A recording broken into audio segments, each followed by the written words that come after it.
Hey, what's going on, YouTube? My family and my friends. Excellent Dreams here, back with another exclusive video for you today. All right, let me go ahead and invite my two trainees to the training.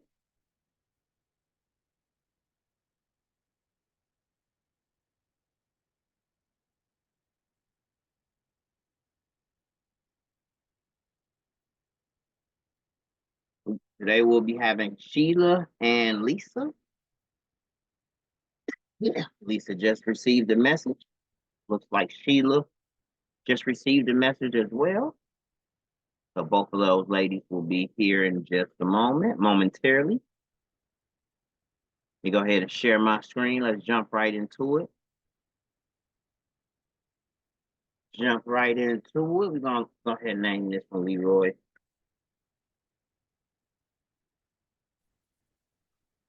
Hello, What's sir. going on? What's going on, friend? Not much, you? Just another day at the office. Another day at the office. Is it just you and I today? No, we're waiting on Sheila as well. Oh, okay.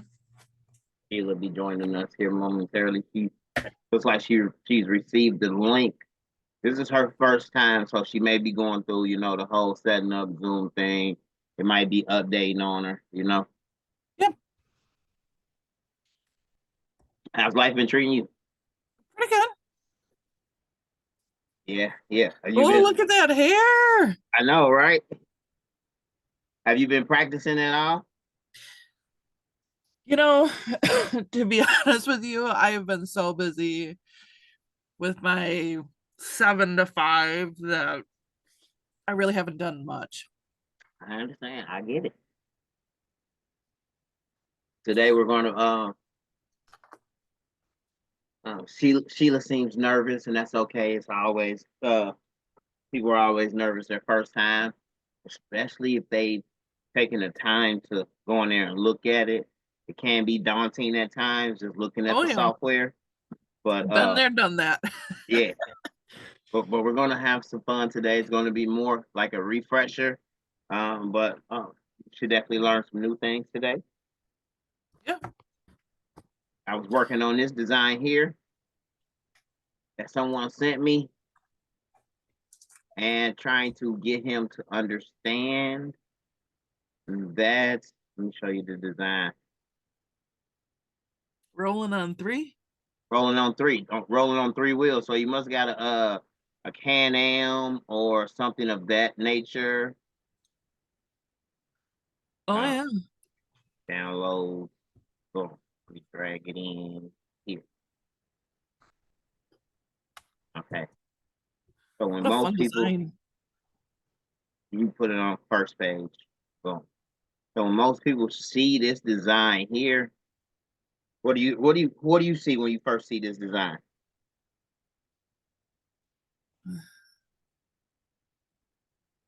Well, I see the spokes, the wheels. Okay. Okay, when I see this design, what I see is uh without thinking of rhinestones, I see 2 colors.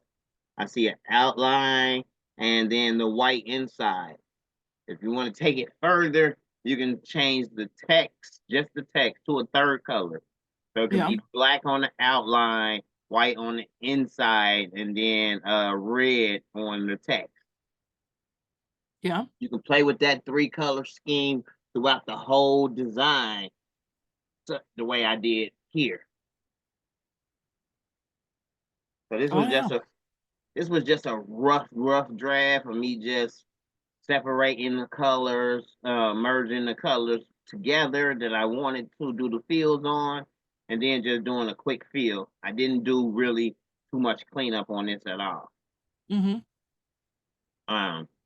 So the customer, when they saw it, I guess they were like, yeah, I just want a rhinestone template.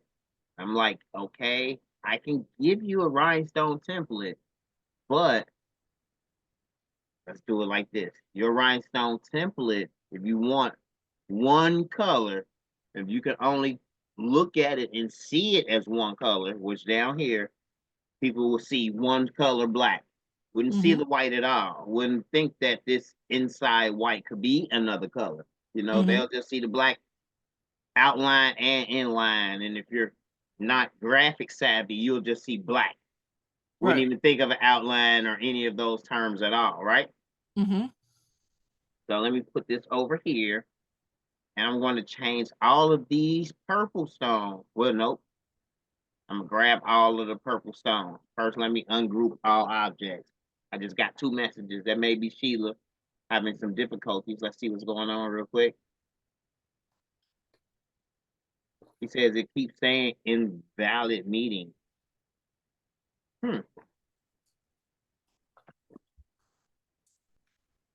Let's see here. Not sure why it would say that, but let me try it again.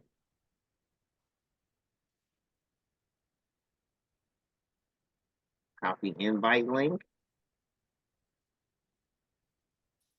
Try it again, Sheila. Gotta be something she's doing wrong. Yeah, I'm gonna send it to her email.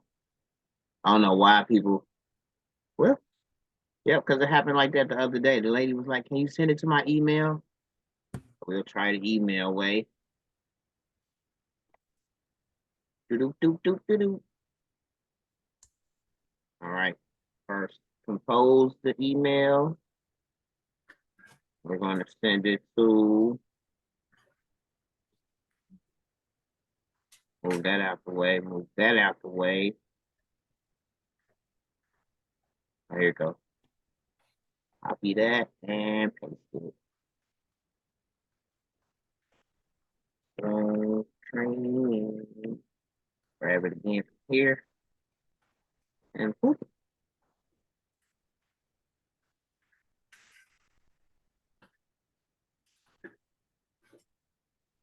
Send to your email. All right. So, all right, we're on our second page. So what I want to do is, yep, take all of this purple. I clicked on, hey, Sheila.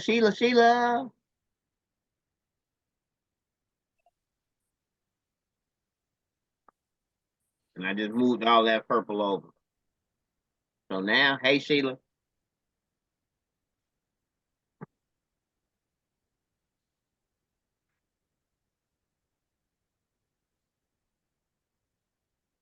Can you hear me?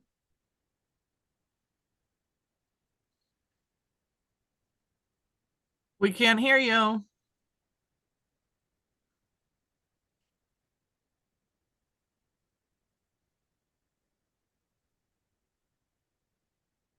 Just a second. It's always like that.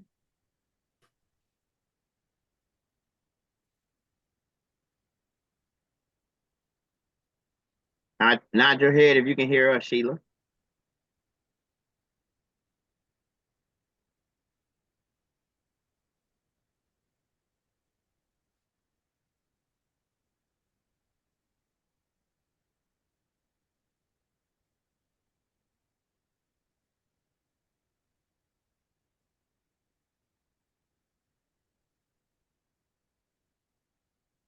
Sheila. Can you hear us, Sheila?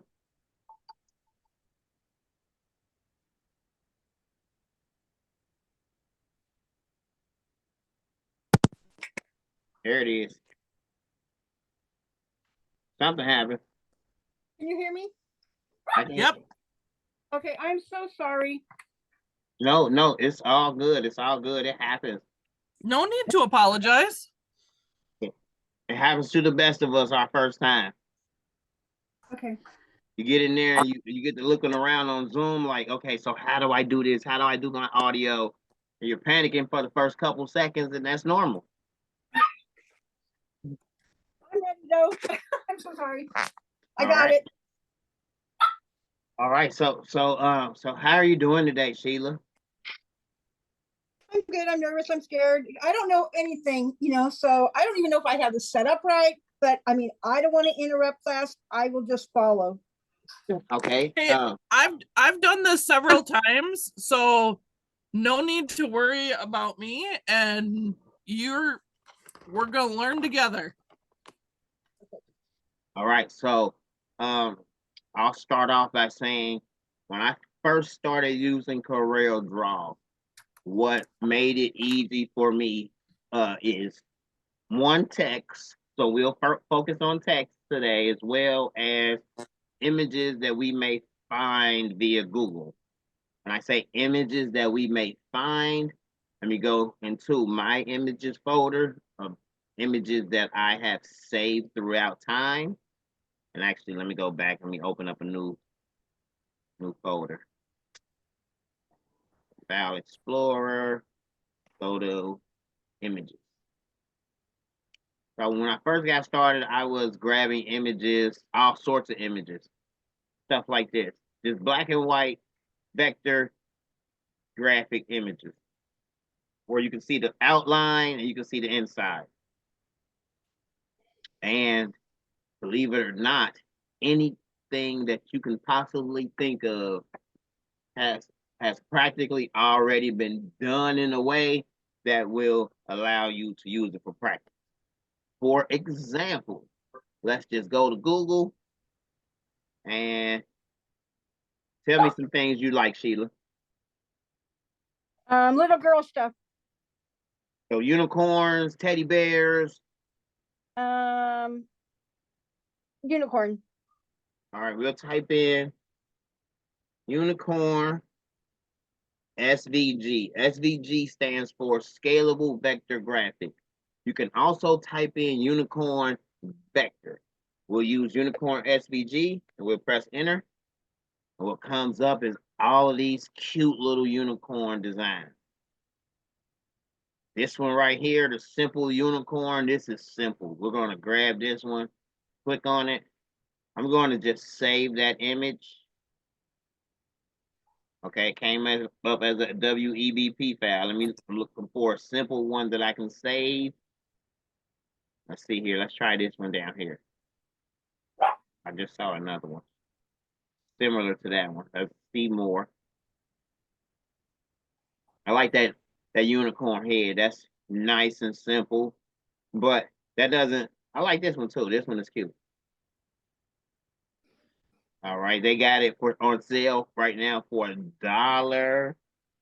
So let's just type in. Oh, here go one. Here's a free one. Free unicorn SVG, and we're going to click on it. They should just let us save it. Or they're going to have us download, but I like to just grab it and save it. Right click on the image.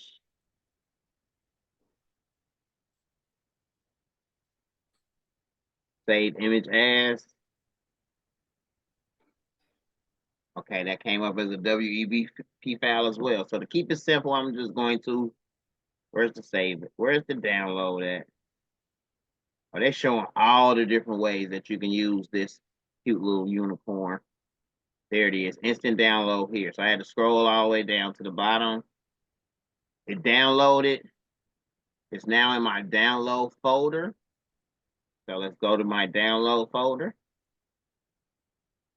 Downloads. And inside the download folder, there's a free fancy unicorn. It did come as a zip file, so we have to unzip it. I already have a unzipper on my computer. I think Windows 10, 11 automatically comes with it installed as well.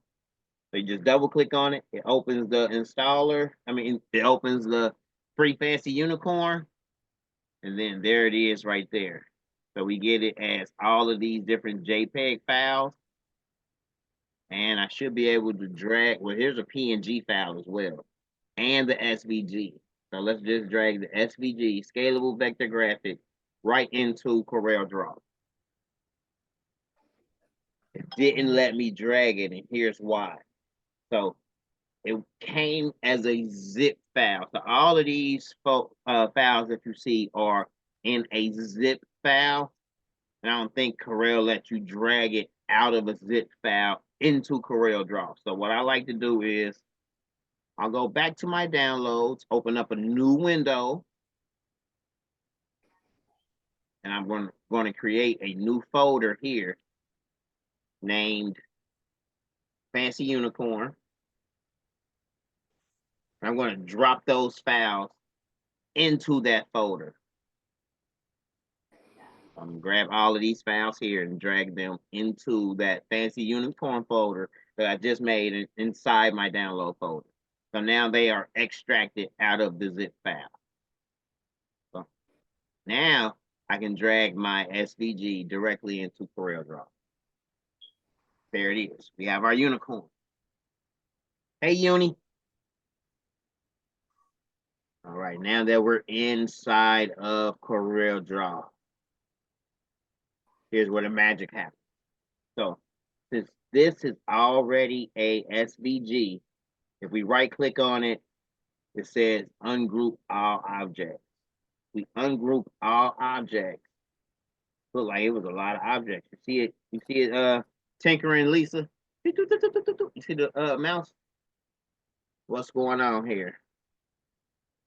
We're gonna let it work its magic and let it do its thing, but it should have just been one object. Visually, what we see to our naked eye is one unicorn. We don't see anything else. But if it's doing this, what it's doing, making it seem like it's more than one object. So let's see what it's doing here in a second.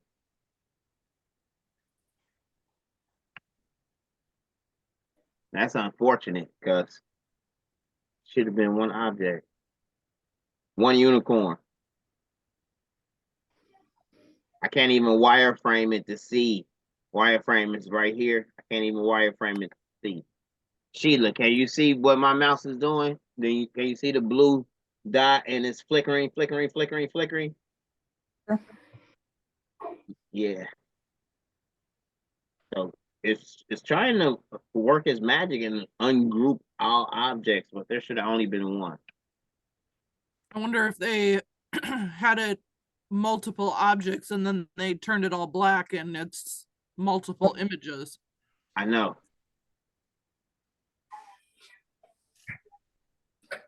I'm gonna give it a couple more seconds, and then what I will have to do is I will have to close my Coreldraw down and restart it. Don't worry. It happened pretty quickly. I'm trying to hit we've had a couple of these hiccups. Yeah, I'm trying to hit escape, and escape is not like ending the function. So I'm going to hit Control Alt Delete. Come to my task manager. And then right here, where inside my task manager is Coreldraw, I'm going to click that and I'm going to end tab. All right. Go back to my templates to be cut. These are my templates. All right. So when I first got started, I just on a external hard drive. I made a folder. So here's my external hard drive here.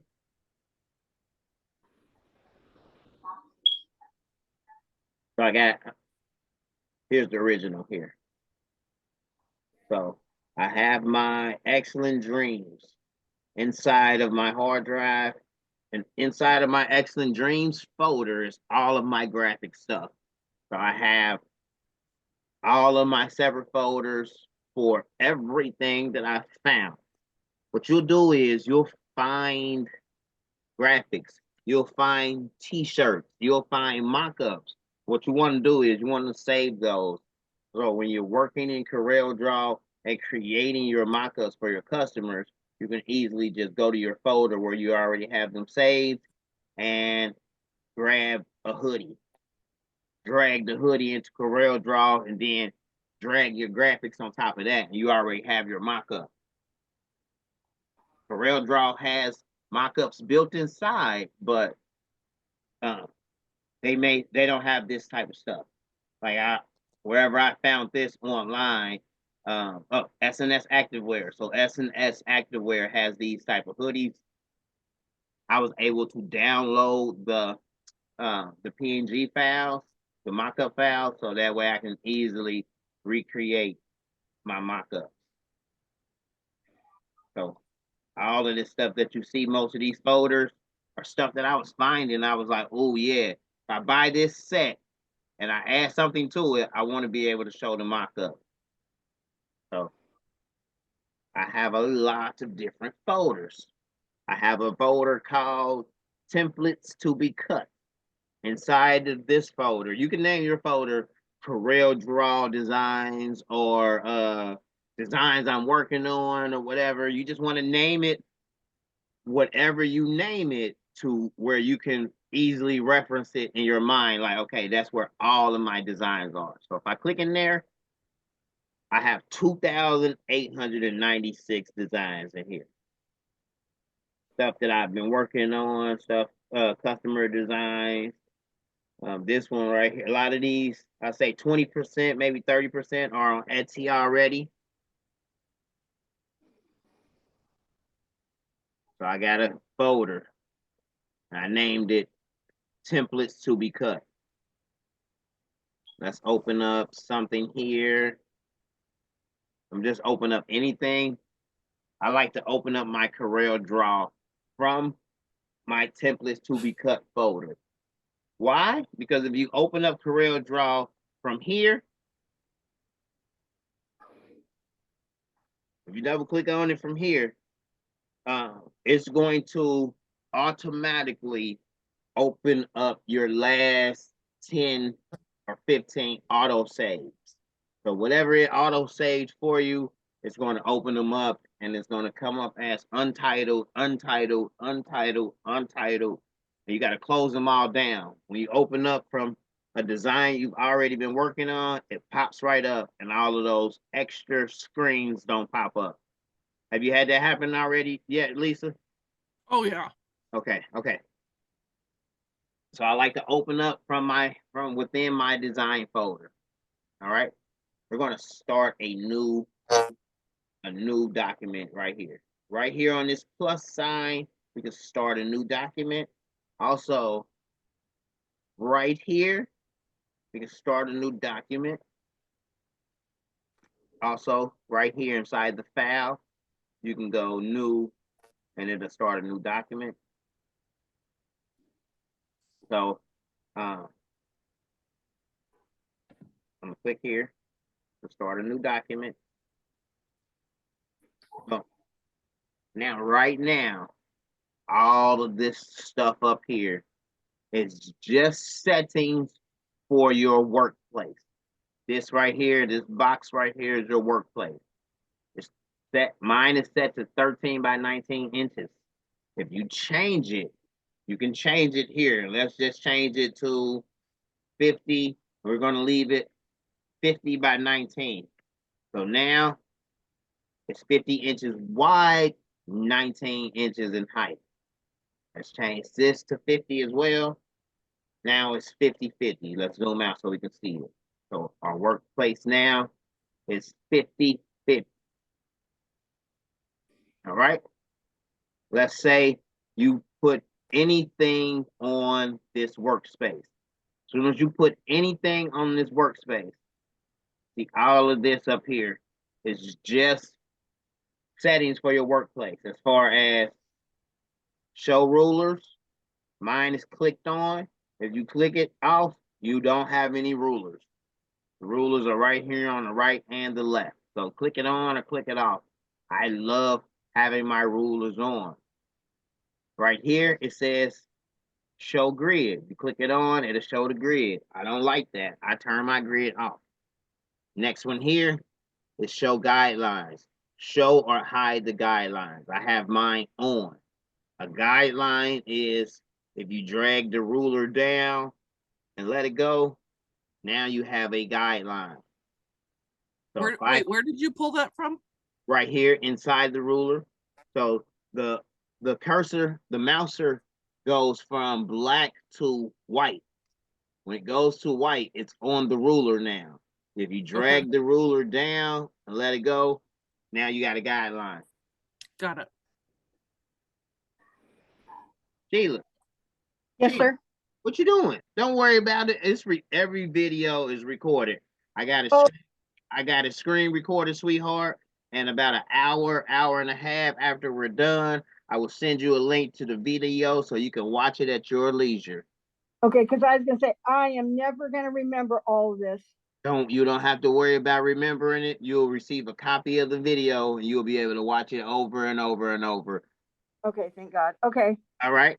Oh, I just so happen to look down and I'm like, what is she doing? Like, no, don't. I was trying to watch it and watch it, and I know I'm never gonna remember all this at all. No, don't worry. I'm trying to do today's training in a way to where it's so streamlined to where when you go back and look at it, you'll look at it and be like, okay, so all of this stuff up here, like he said, and as I watched through, it's settings for my workspace. Okay.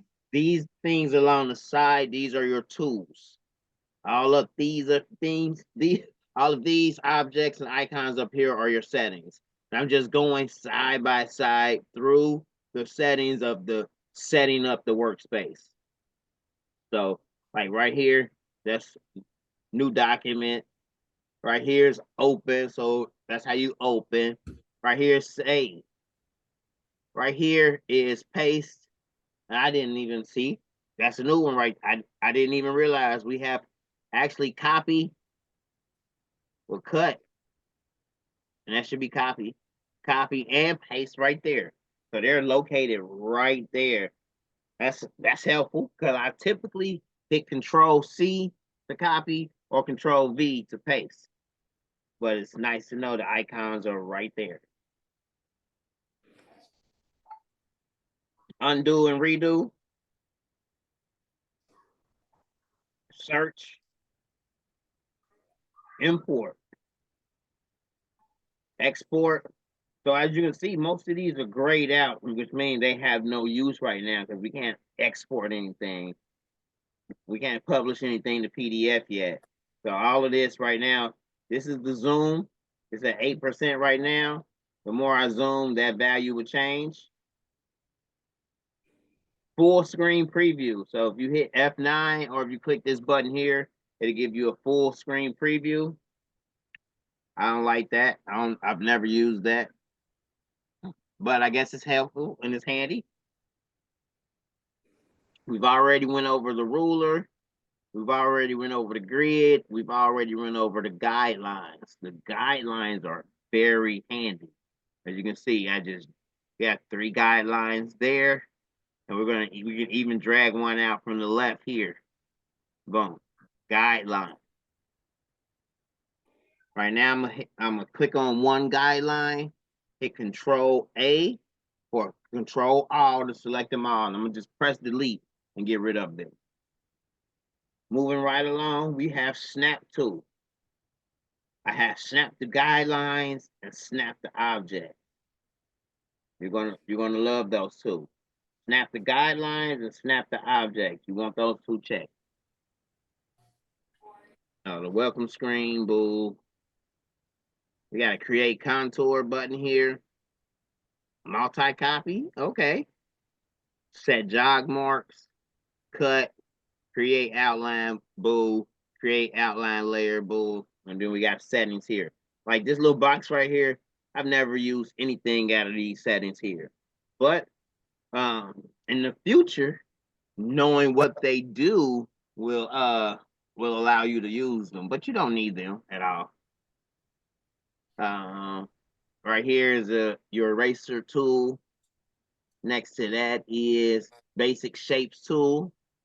You click on that, it brings up basic shapes. So down here, you got a heart. You can change it from a heart to a pentagon. There's all sorts of shapes in here.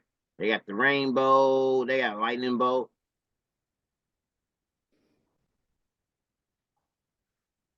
All right. That's the basic shapes tool.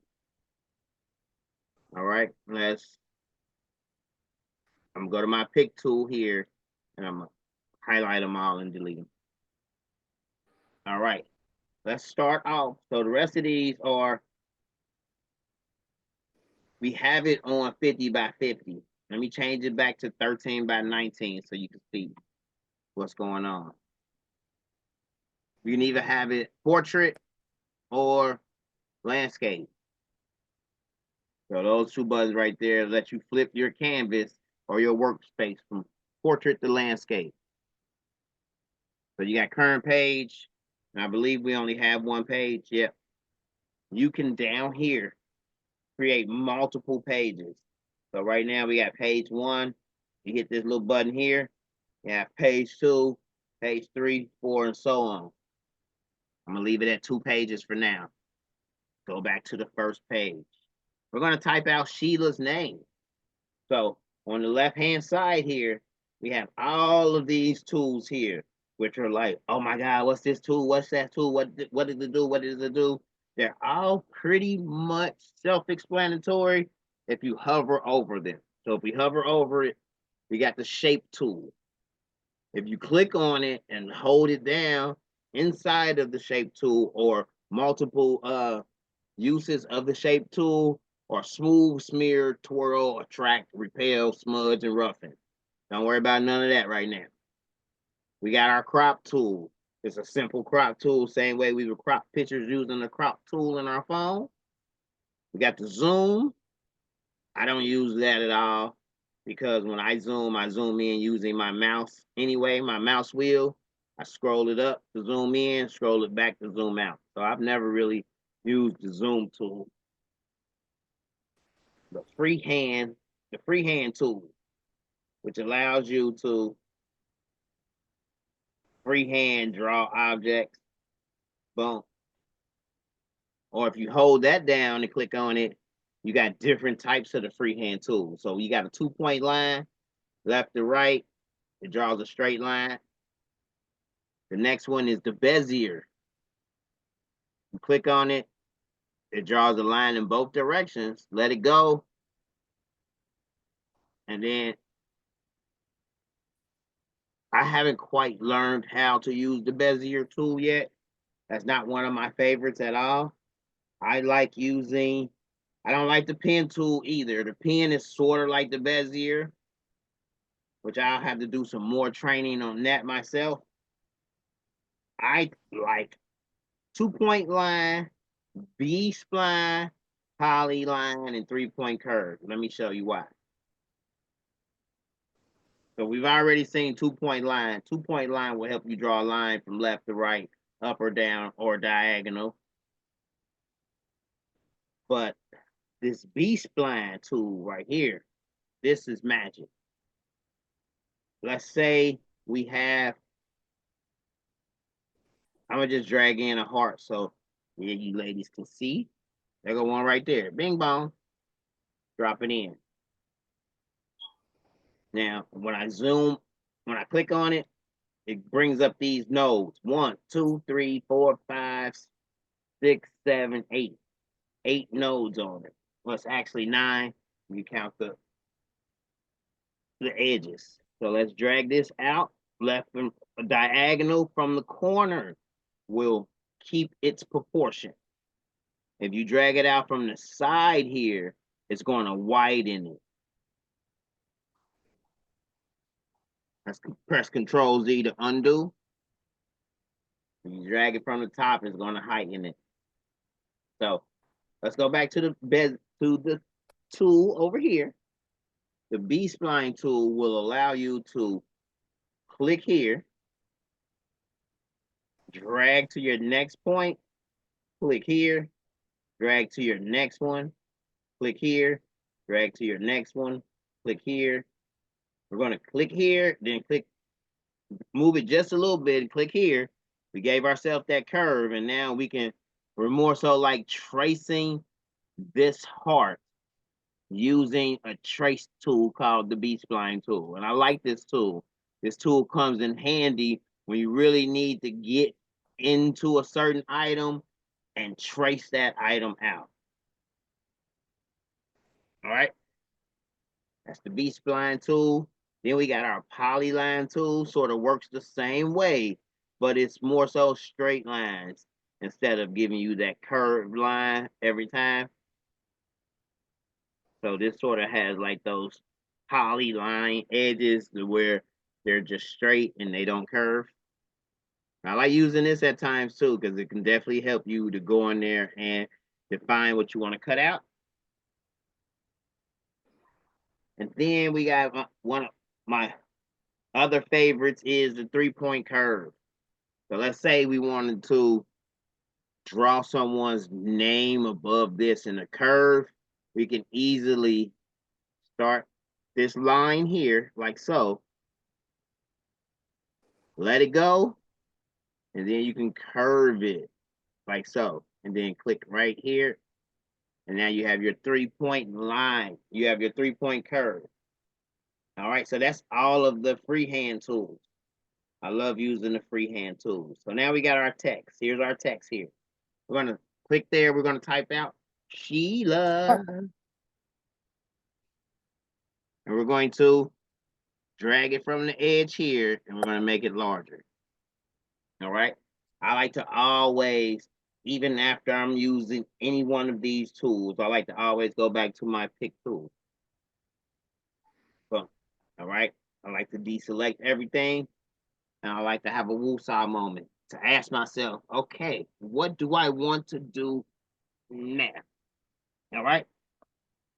What do I want to do now? This right here is just the image. I'm going to set that to the side. We're going to convert that to a vector, and we're going to put stones on that. But right now, let's just work on the text. So we have Sheila, and we have our curved line here that we created. Let's click on Sheila. We're going to open up TRW. So everything that we've done up until this point was pretty much setting up our workspace, deciding whether we want 13 by 19, 8.5 by 11, deciding the size of our workspace, deciding our features that we want, our snap tool. Well, let me deselect Sheila. Yeah, now that we have Sheila selected, a few more options popped up here. Sheila, do you have your TRW downloaded in your Coreldraw? Well, I thought I did, but I look at my screen. I don't have that. I think I gotta have Ray help me because I don't think I did it right. Okay. All right. Yeah, and I just my computer crashed at the house about 2 weeks ago, so I went out and bought a new computer, and I had to reset up Coreldraw and TRW just last week, so I know the process now to get it here up in the corner. So I'll Did you use the process I told you? yeah, the one you sent me? Yeah. Yep, that's how you got to do it. Yep. That's exactly how you got to do it. But if Sheila has the new version of Coreldraw, then it may not be in the same spot as the tutorial that you sent me. You know what I'm saying? I think they moved it. I have the 21, so it works for you. Yeah. Okay. Yep. And I have an X7, and it worked for me too. I had to go into workspace, and then import, and then browse, and then it was in it's somewhere in here. I got to go back to the video again, but yeah, you're fine. Yep, that's how you do it. Yep, I tried that. I got to the import place, but the browse thing did not come up. Then I thought, okay, I did not do something right. Oh, don't worry. I'll be able to get it for you. Don't worry. Okay. All right. So we got Sheila. Let me drag out our wizard. Move this out the way. All right, so we got Sheila. If we click on Sheila, right here, these two arrows to the left will bring out what's called our font wizard. I'm gonna tuck that back in. Because if we click on Sheila here, our font wizard comes up here as well. The one that's inside of Coreldraw. You can change your font here. You can change the size of it. You can add bold, italic, underline. But right now, I'm just going to click on it and I'm going to open up the TRW font wizard. Inside of this font wizard, you can click on a font and add it to your faves down here. Once you start adding fonts to your favorites, you'll get a list of favorite fonts up here that you can easily relate to.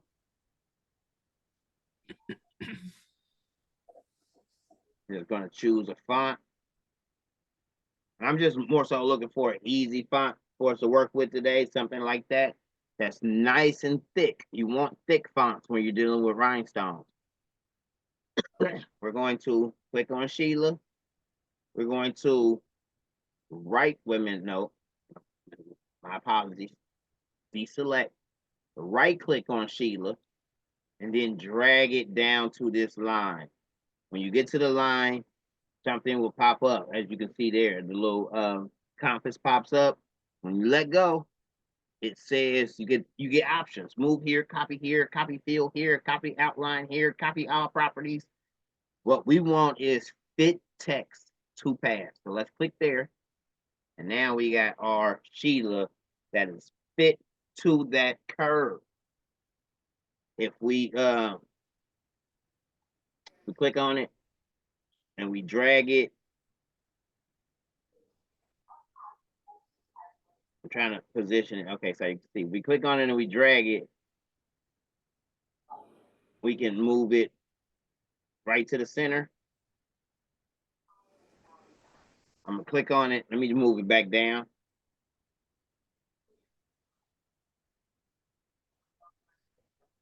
So that's the distance from the path. And then I guess this right here is left to right.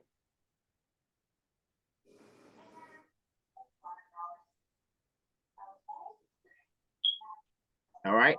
So we have our Sheila. All right. What we can do now is let's right click on it. Right click on the text and convert the curves. So now what we have is we can delete the line and we have Sheila ready to go and it's curved already. That was pretty neat. I'm gonna do it again. SHEILA. We have a straight one. So, all right. I think that was the first time I showed the curve technique in any one of my trainings. I'm gonna drag and make a copy again because there's another way to do the curve. Right now, I'm gonna close out of the design wizard. And right here, well, I got mine open already, but inside your effects, thought it was inside effects.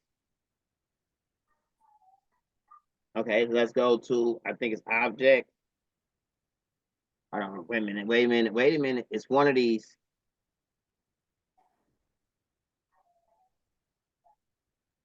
Oh, it is. It was effects. I already have mine open though. So up under effects, we have envelope. Click on envelope. Boom. And it opens off to the side here. When you click on the name, you have options down here. You have a straight line, you got single arc, or you got double arc. So we click on straight line. We'll just click on straight line. Click on add new. If I click on this node here and drag it up, I click on this node right here and drag it down, it gives it that almost like we're walking down the street right here, and then we hit the corner, and then we can walk up this street. That's cool. Kind of neat. If we click on single arc, click on it, single arc, add new. What we'll get now is it'll be more curved when we pull it up. So we got the single arc, and then we can curve the bottom as well. All right. I'm gonna Control Z back. If you add new, and then you hold Control, both arcs will move at the same time. All right. Then you got the double arc here. Click on double arc, click on the text, add new, and the double arc gives it this. I'm gonna hold Control while I do it. So it goes down and up and gives it like a wavy factor. And Control Z it back. And let's just see what happens if I do it one time without Control, just do the top. So it gives it that roller coaster. We can bring it in like so. Now we got like it looks like an inline curve if you ask me. Like if I was at the skating rink, I can come in here and shoot and come back this way and go that way. All right. I had to show y'all that after I did this curve, I had to show y'all the other way to do the other curve, which is pretty slick. I'm gonna type her name out again. We're just working with text right now. There's so many things that you can do with text in general, and we're not even talking about rhinestones yet. Have you cut any vinyl yet, Sheila, at all? No, sir. Nothing? No. Oh, you're gonna love it. You're gonna love it. You're gonna love it. Stop holding your head like that, like, oh my God, this is so much. When you watch back through the video and you follow along, you're gonna be like, okay, like, you know what I mean? After you complete your first few follow alongs with this and you curve your own name and you actually get into it, you're gonna be like, okay. You're gonna be like, okay, I'm about to do a shirt for my granddaughter. I'm about to do a shirt for my daughter, you know? It's a lot easier once you're actually in it and you're hovering over stuff and you like pick tool. Okay, I remember what he said that does. I encourage people all the time to open it up. Ellipse tool, what's that? What you think that is? I really don't even know. All right, it says it right here when you hover over it. It says draw circles and ellipses by dragging in the drawing window. So this is the drawing window here. So we click on this circle and we just drag inside that window. We got a circle. Boom. A tip for you, if you hold down Control, you'll draw a perfect circle. Hold down Control. Hold down Control draws a perfect circle or a perfect square. If you chose the rectangle tool, it'll draw a perfect square if you hold down the Control tool. Same as if you use any one of these other tools. Like if we clicked here for the basic shapes tool and we chose a star, if we hold down Control, it's going to draw a perfect star. If we are not holding down anything, we can make a star that looks like it's on the ground. And then we'll grab our ellipse tool and I'm gonna just make a circle around that. All right. And then I'm just going to highlight these two. And I'm going to press C to center them. Now I'm gonna press P to center them to the middle of the page. All right. I'm gonna delete. No, this. I'm gonna move this sheet out the way. We almost got you a Hollywood Walk of Star of Fame, Sheila. I'm gonna click on this this star right here. Let's delete that one. I'm gonna click on this star. Well, I clicked on the circle. Let's add some color. Let's add some color to it. Because what we have going on, we have 3 objects on the screen. I'm gonna just click on the circle. We're gonna color it. Oh my God, what happened to the rest of our stuff, Lisa? You gotta cut your mic on.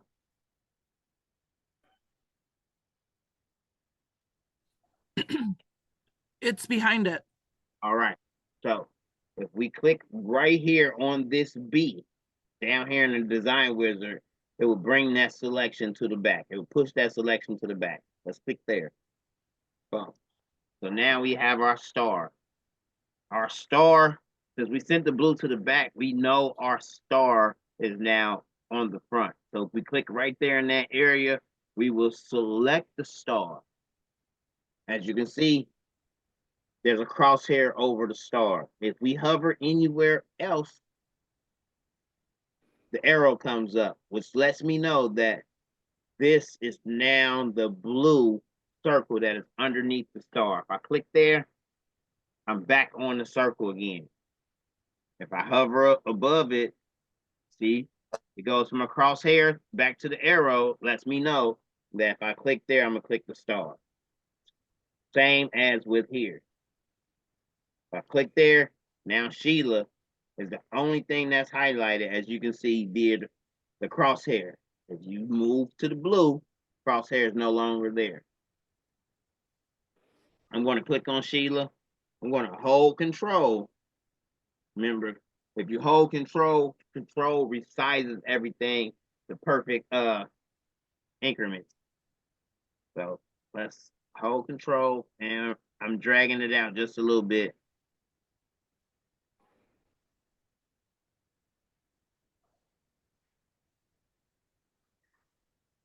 Oh, my apologies. It wasn't control for that function. It was shift. We hold shift and drag it out. Then it'll drag out to equal proportions. Boom. And I'm just going to move it into place like so. I think that's good. It looks good. I'm gonna click on it, hold shift, click on the blue and press C to center it. All right. And it looks like I can turn it just a little bit. So I'm gonna click on it again, and it brings up my turning arrows. I'm gonna zoom in and I'm gonna turn it just a little bit. All right. I don't like that star house laying down so much. So I'm gonna grab the top here and I'm gonna drag it up. Drag the bottom down. All right. And the edges protrude out to the side. So I'm gonna click on it. I'm gonna hold control and I'm gonna bring it in just a little. I keep saying control, hold shift and bring it in just a little bit. Maybe a little bit more off the edges. Boom. So we got our Sheila Walk of Fame almost Hollywood star. All right. I'm gonna just select all of this. And I'm gonna resize it. So I'm gonna hold shift to keep everything equal proportion. And I'm gonna drag it in. Let's say 9.069 on the sides. Oh, all right. That looks good. Let's play with it a little bit and we'll add some stones to it. So let's say, let me color this. Color that red. It has an outline on the edge of the star. We're going to right click this X to get rid of the outline. So as you can see over here, left click clear fill, right click clear outline. So right click clears that outline. We're going to do the same thing on this blue here. We're going to right click on the X and clear that outline. So now what we have is we have a blue circle sitting on a white sheet of paper. We got a red star sitting on top of the blue circle. And we got a black Sheila text sitting on top of that. Right? So if we move them, that's what it looks like. We got black Sheila and text. We got a red star on top of a blue circle that's sitting on top of a white sheet of paper. They're all just pretty much paper cutouts right now, you know? What we want to do is we want to take this paper cutout and we want to chop it through or cookie cut it through the blue circle. We're going to click on Sheila. We're going to hold shift, click on the blue, and up here now are all of these icons come into play. The first one right here that you see, well, we went over these already. These are the basic ones. You have combine, you have weld, you have simplify, you got trim, and you have create boundary. What we want to do is we want to trim, cut out a portion of an object by using the shape of another object. Click there. Boom. So now let's deselect. We're going to move Sheila just to make sure that Sheila cookie cut through that blue. I'm going to Control Z, move it back into place. Now I'm going to Control S so that I can save my work.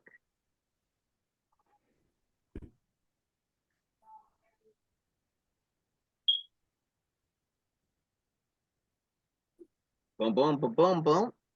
All right. We're going to do the same thing with the red. So I like to deselect. I like to take a woosah moment and be like, okay, I just did that part. I cut Sheila through the blue. Now let's cut the star through the blue as well. I just move in, Control Z it back. Click on it, hold shift, click on the blue, and let's trim it again. Boom. So now we have a red star, a blue circle, we have Sheila, but we have the red star and Sheila cookie cut through the blue. We're almost done, believe it or not, Sheila. We're almost done. Because right now, with the vinyl cutter, you can cut this out. You can cut out a red vinyl heart. You can cut out a blue vinyl circle. And you can cut out Sheila. 3 different colors. You'll load in blue, cut out the circle. You'll load in red, cut out the heart. You'll load in black and cut out the Sheila. And then you'll press them onto your shirt one at a time. But if you were only using vinyl, you wouldn't even had to cookie cut them. You could have layered that blue circle, layered the red star, and then layered the Sheila.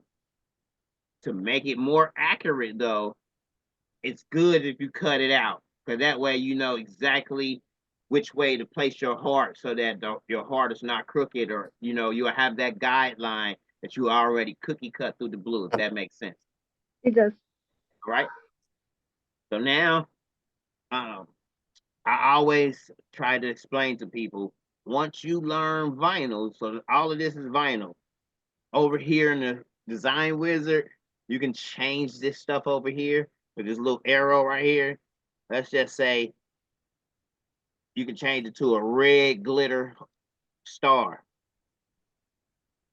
And right here, you can change the amount of glitter. So small, medium, let's go extra large. So now we can see that that's actually red glitter. Let's do it again with the black. And with the blue. I don't like that color blue. Let's try that blue. That's a little better. Think it'll go better on gray. Boom. So now go by gray glitter, red glitter, black glitter, and you got yourself a circle heart Walk of Fame Sheila shirt, right? Perfect. I'm going to change these back just to solid colors by clicking on them and changing the color. Because now, let's go rhinestone crazy. We'll go to our place and field tab for the rhinestones. Right here in this little box, right here beneath that, you have inside, outside, and add stone. I'm going to click here. And, well, let me continue. You got inside, outside, add stones, magic pad. You have islands for the number of islands. You got spacing. I never changed the spacing. For the field line spacing, yours may be on 0.014 or something like that right now. Change it to automatic. Automatic to me is much, much better. For the contour, for rhinestones, it's always 0.075. So when you first open up the design wizard, all of this stuff should look just like this, except for your fill line spacing, which may be at 0.014. I like to have my corner detect angle at 130, and then my hatch angle, we can leave it at 0. So with all of those settings already, we're going to click on the star. We're going to island fill it. Let's do an island fill first. Let's clear the paths and merge overlapping stones. And of course, I got to change the color so we can see them. So we just layered in that star pattern with rhinestone. Looks pretty slick. I'm gonna click on one stone. Up here on the right, you have these 3 boxes. The first box is left click, select same size. So if I left clicked it, all of those circles are the same size. So it was able to select all of those circles. After that, you want to click back over here to Coreldraw. Here, click here, click here. I'm saying it 3 times because you have to click here and not down here in order for it to work. So click here, and then you can delete all of the stones. We're going to do a hatch fill now. I'm going to click on the star, and I'm going to hatch fill. We're going to clear the path, merge overlapping stones. You have to do that with every hatch fill, path fill, island fill. Either one of these fills that you use, you would have to clear the path and merge overlapping stones. Now what we have is a fully filled in star, and the hatch fill filled it up from left to right, left to right, left to right. And it looks good. Looks so good. I'm ready to cut it out. But I think I want my name. I think I want her name and rhinestones as well. So we're going to click on it. Sure enough, we can hatch fill it as well. Let's hatch fill it, see what we got. Let's clear the pad, merge overlapping stones. I'm going to change them to red so we can see them. So hatch fill didn't quite work for this curved Sheila because hatch fill puts the line, the stones in a straight line from left to right, as you can see here. Straight line across. We bring our ruler down, we can tell that's a straight line. Boom. All the way across. Each stone comes on that line, so it's a straight line. Left to right, left to right. I'm going to click on one stone. If I click here and select all of the same size, it's going to select all of the stones on the screen, and that's not what we want. Let's deselect.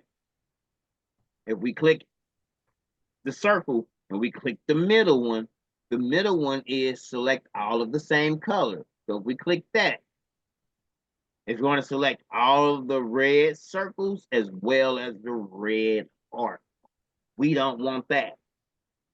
So the last one we have here is our, I'm going to click here, and this tab here is same size and color. So we know that the red circles are the same size and color. The white circles are the same size, but not the same color. So if we click here, it only got those red stones. So you're going to use these 3 buttons a lot. You're going to choose it by size, by color, or by same size and color. Remember, when you use these 3 boxes here, you want to click back here, right here, right here. Not down here, or you will deselect all your stones. So you want to click here, then press delete. All right. So we're going to use a island fill on your name. We're going to click here. Let's use the island fill. Let's clear the paths, merge overlapping stones. You got to remember, after every time you use a fill, clear the path, merge overlapping stones. Let's deselect. That got your name a lot better. We still need to do a little tinkering to get it perfect, but it got your name a lot better. So much better that all we have to do now is, and I'm doing this by freehand. I'm visualizing that this stone goes here, that this stone goes here, just nudging them in just a little bit. And like this S, I'm going to move these closer to the edge because I feel like they should be closer to the edge. Right. But now I'm like, oh my God, it's a gap between it. You see that gap right there? And it's a gap. Well, let's move this one into place. We're going to move these closer to the edge.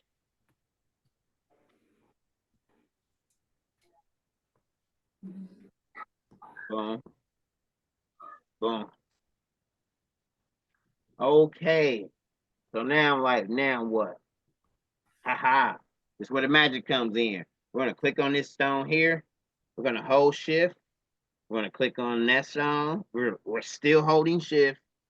Click on that stone. We're still holding shift. We're going to continue to hold shift as we click on the stones around this S to there. We're going to let go of shift.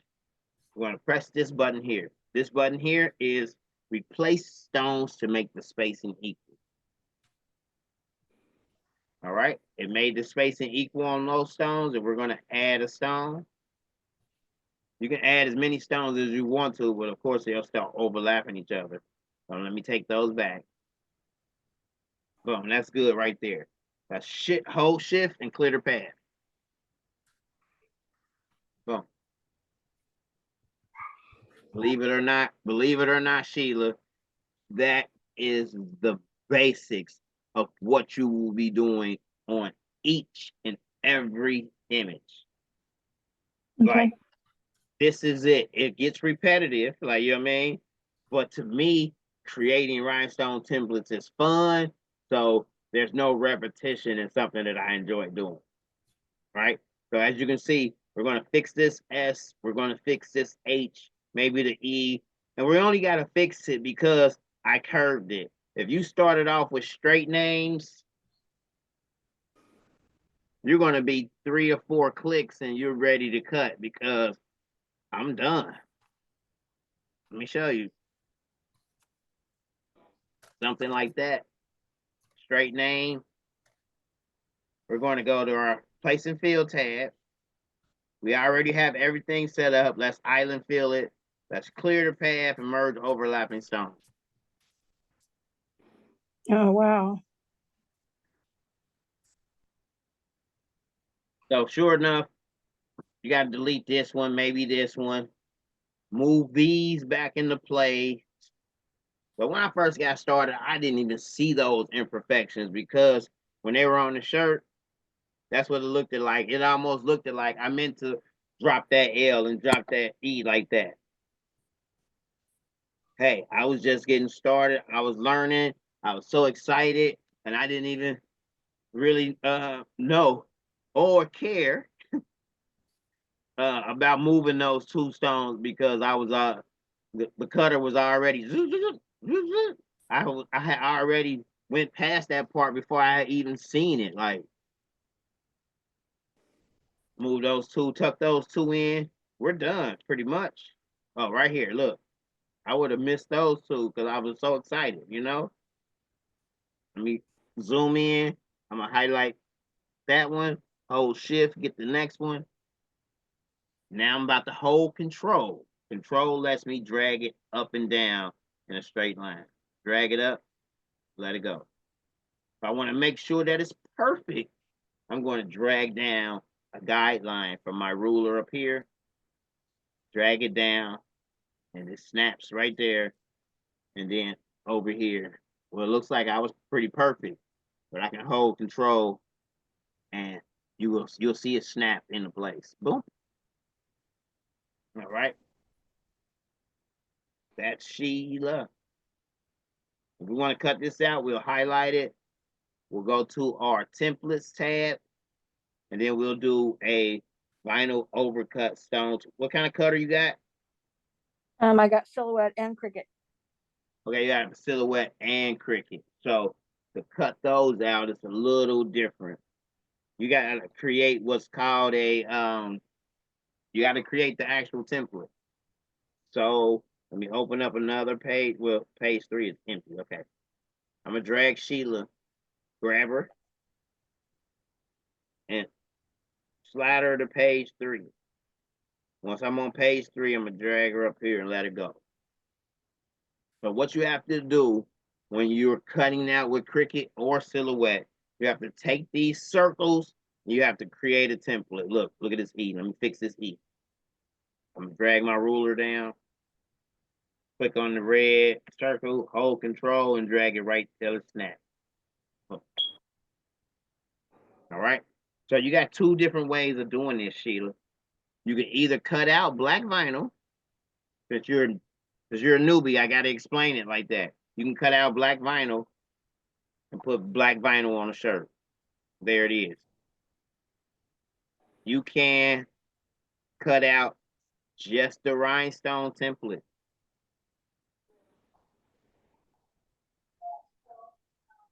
I'm going to make an outline on this by going back to our place and fill tab. 1 island to the outside this time, no stone. We're going to keep it at 0.075 just for the tutorial sake. Click here and do island fill. As you can see, let's change the color and right click on this X to get rid of that outline. So now you can see Sheila has a pretty aquamarine outline to her. I'm going to click on this outline and delete it. I'm going to click on the A again. We're going to make that outline thicker now by increasing the size of the contour. So we're going to take it from 0.75 and we're going to double 0.75 to 0.15 island fill. So now it's twice as thick. Hit that aquamarine, right click to get rid of the outline. I like it better like that with the thicker outline. As shown before though, it's just a now you got 1,500 cardboard circles sitting on a cardboard black Sheila that's sitting on an aquamarine cardboard Sheila that's sitting on a white sheet of paper. We're gonna take. I'm trying to explain it the best way I can. Like the more and more I do the beginner class, I get better and better at it. So I'm trying to explain it to where someone who's never cut vinyl before will understand, like, okay, if I had these objects on a white piece of paper, this is how they would look. You got all of these circles. I'm gonna move those to the side. Boom. They're over there. You got this black cutout, what you cut out with scissors out of a black cardboard sheet of paper. Then you got this blue one that you cut from aquamarine cardboard. All right. We're gonna leave these circles over there to the side because now we got a cookie cut the black through the white, through the aquamarine. Click on black, hold shift, click on aquamarine, and we gotta trim it again. Boom. So now we got this. All right. I just put it back in, Control Z. And what I'm doing here is I highlight this and I just nudge it back into place. So I have my nudge inside of my edit tab set on 15. So I'll nudge it back in. You're ready to go for the most part.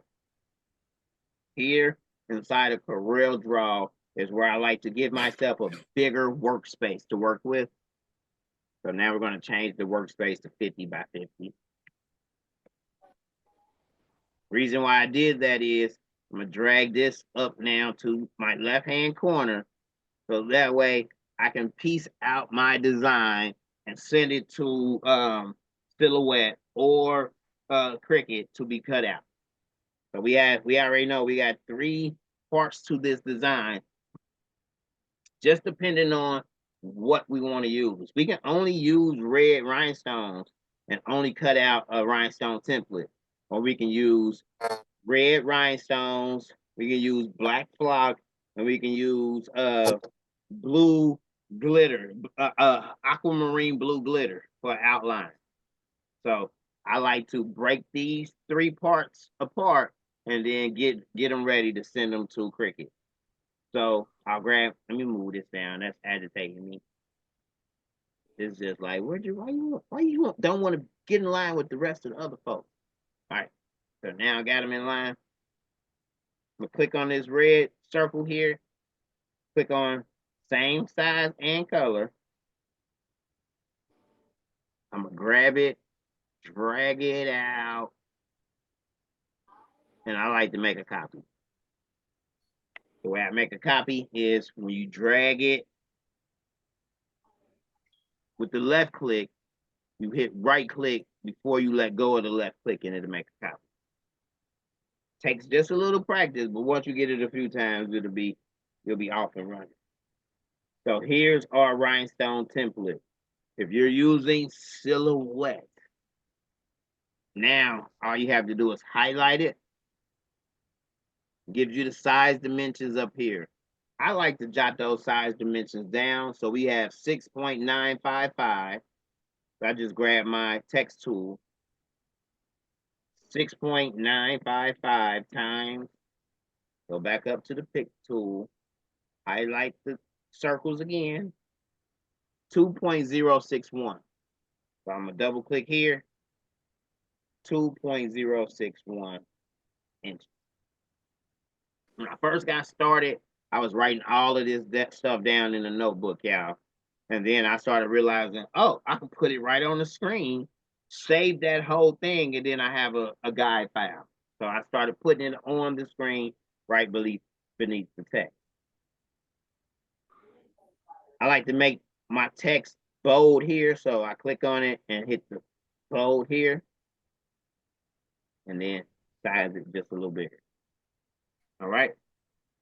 So now for Silhouette, all you would have to do is grab these circles,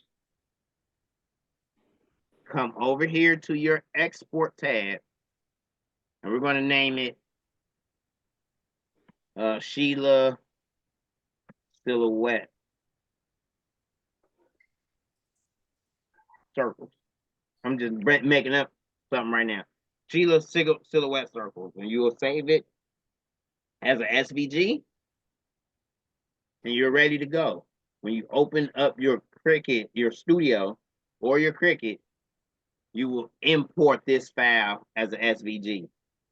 And once it populates inside of your software, you want to make sure that it is sized to 6.955 by 2.061. If it's not, you want to make sure that you resize it to that size because it matters. Okay. All right. You say you had a Silhouette? Can I ask one question? Sure. Ask as many questions as you like. Is there a better cutter for rhinestones that's easier besides Silhouette or Cricut? I would say yes. They have what's called more commercial cutters that are on a stand. Let me show you here. I started off with one of these cutters, and I only bought a Cricut in order to help other people that were using a Cricut. But I started off with one of these cutters. So let's go to products.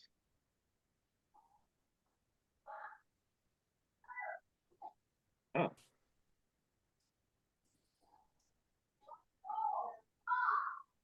Hold on, wait a minute. Where they at? Am I just not seeing them? Hold on.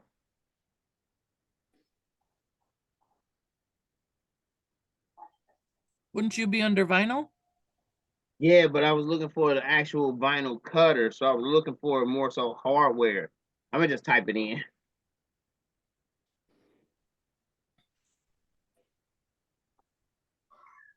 All right, now what I'm going to do, I'm going to go to the lowest price. And I bought the cheapest one they had.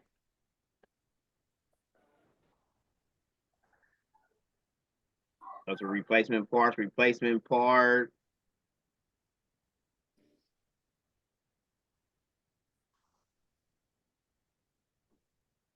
It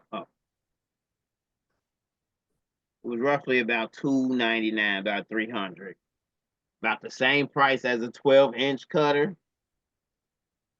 Let me see here. Come on.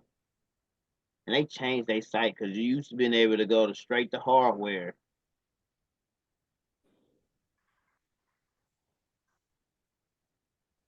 Would it be under equipment?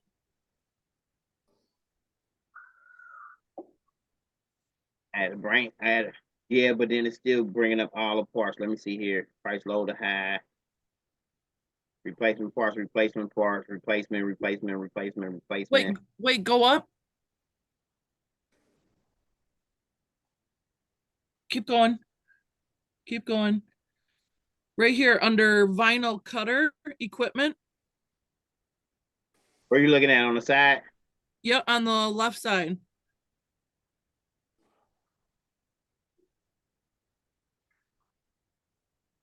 At the top where it says vinyl, right? It says equipment and then vinyl cutter. All right, yeah, okay, thank you. All right, okay, so they got a training course for $49, but the cheapest one is $207, and that's a 14-inch. Which is it, or that's sold out already? I bet it would be. But then they have for $239, they got a 19-inch tabletop. Which still ain't bad, because the one I bought was one of these, and I bought it as a desktop without a stand, you know. But let's click on it. And I used mine without a stand for years.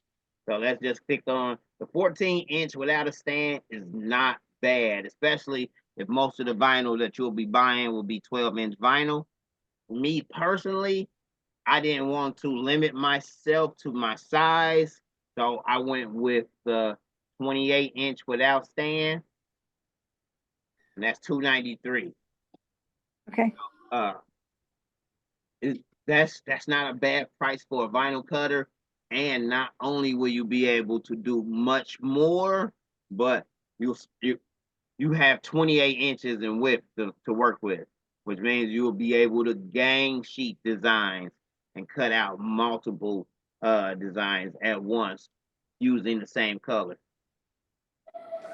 Okay. I'd rather get one that I don't have to upgrade in a while. I have the Cricut Venture too. The Cricut Venture, that one that they came out with.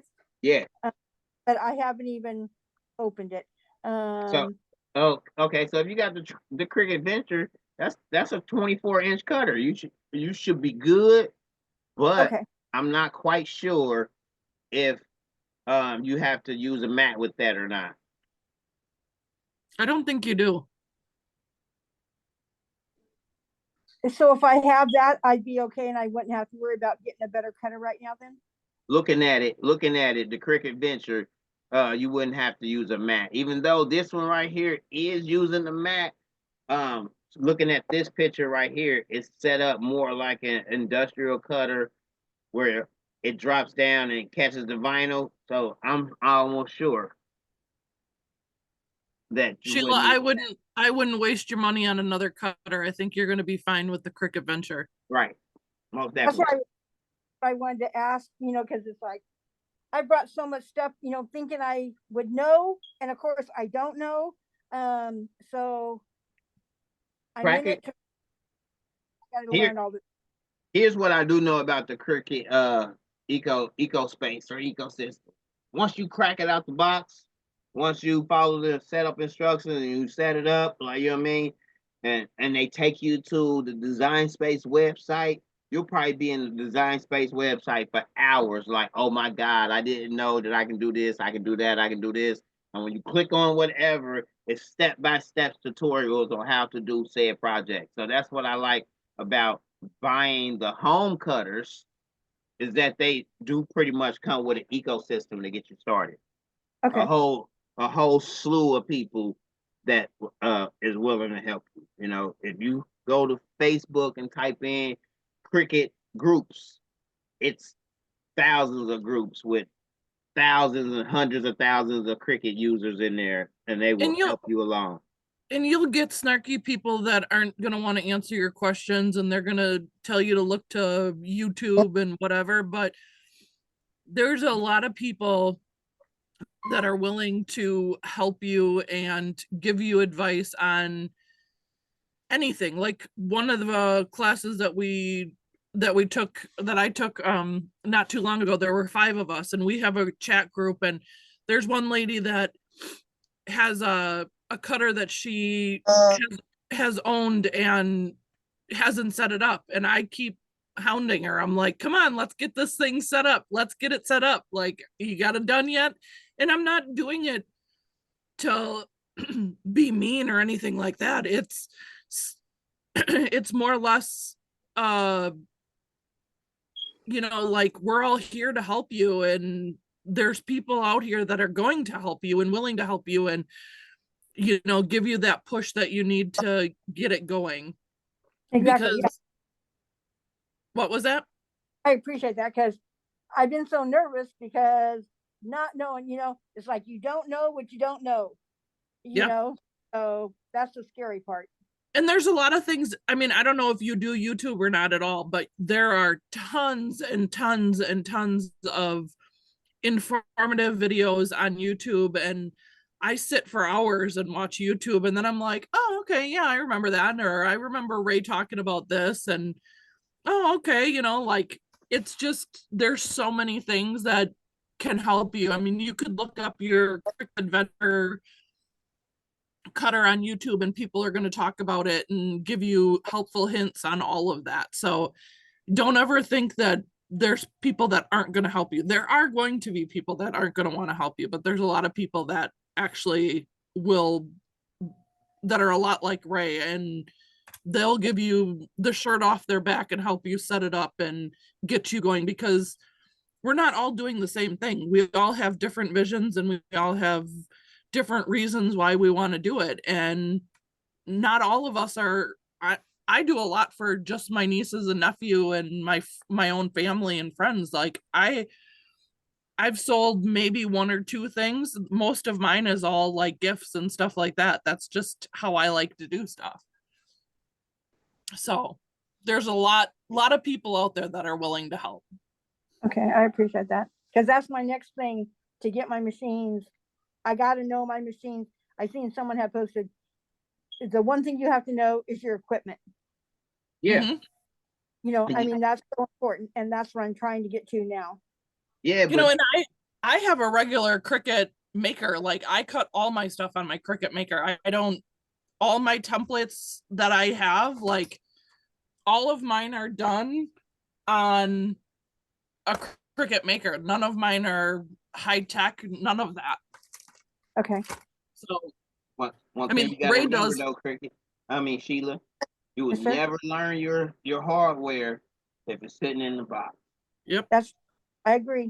You gotta take it out the box, take that one day to say, I'm doing this because I am, and and I want to. Get it out, put it on the desk, walk through the steps of actually plugging it up and connecting it to your computer, and then sit down, take a break for a second, look at it in awe, and be like, I can't believe it. I'm about to do this. And then pull out, I'm sure it should be a manual or something, or a getting started guide that comes in the box with it. Sit there and read that and be like, okay, here we are on this journey. And probably 45 minutes or less, you'll be like, okay, I'm about to load this thing up with vinyl because I'm about to make a cut. I'm about to cut out my name. You know what I'm saying? I'm doing it. You can, I mean, I don't know if you can see this or not because I have it blurred out, but all of these are boxes of vinyl, and just pull something out and cut it. Okay. Make your design do anything. Whether it's HTV, permanent vinyl, you're going to stick it on your car, it doesn't matter. Just pull something out and cut. Figure out your machine, and you'll be like so ecstatic once you get to the point of cutting something. Yeah. Even if it's a messed up something or other, you're at least cutting on it. Okay. I'm also going to tell you this. When I bought my machine, my cutter, they probably gave me, I bought like a starter bundle or whatever. So I got the vinyl cutter, the heat press. They gave me like 10 rolls of vinyl, right? You ready? I'm ready. They gave me 10 rolls of vinyl, starter vinyl, right? It's called starter vinyl for a reason. This is the vinyl that you about to practice on, you know. So don't beat yourself up if you mess up a roll. If you mess up your first couple of rolls of vinyl, you're learning, you know what I mean? You're gonna cut it out backwards. You know, you're gonna cut it out sideways sometimes, you know what I mean? And then you're gonna look at it and be like, okay, once you make that mistake and you realize, oh man, I just wasted that $7.50 roll of vinyl, you know. Don't beat yourself up because we all did it because we're in practice mode at one point in time. You're gonna go get another vinyl and try again. You know what I mean? This time you're gonna remember to turn it because you're gonna look at the screen and be like, you're gonna look over at your cutter and be like, okay, wait a minute. I think I need to turn it. And you're gonna turn it. So those little things that may happen, those little bumps in the road as you're learning, don't let that deter you at all. Don't regress and be like, ah, no, I'm never going to get this. Surpass past that and move on to the next step. You'll be glad you did. I am. I mean, I'm not stopping now. Right. And remember, you know, like when you cut HTV, which is heat transfer vinyl, you want to mirror it. So Yeah. if you're going to be pressing it on anything, you want to mirror your image so that it cuts backwards so that the sticky side, well, the adhesion side is up, so that when you flip that to turn it and press it on your shirt, it's going to be the right way. Right. Okay. We all made those mistakes. And listen, sometimes even I'm 13 years in now and I'm rushing. I'm trying to go to lunch. I may have jumped on a phone call while I'm trying to do this stuff, and I may forget to mirror it. You know, I cut out a rhinestone design the other day, and I mirrored it when you're not supposed to mirror rhinestone design. So things will happen. You know what I mean? We'll make our mistakes. We're gonna forget to put sugar in the coffee. Then we're gonna drink it and be like, oh my God, ain't no sugar in here or no cream. What was I thinking? Like, you know what I mean? And, you know, like with Ray does big designs on his shirts and things like that. But once you get into doing this a little bit more, like he's taught me, is if you don't want to make a design multiple times for, you know, like I love big, bold designs on my shirts. Like I want it all blinged out. I don't use any like flock underneath, where he does a lot of flock, so it has different colors. I do straight up rhinestones.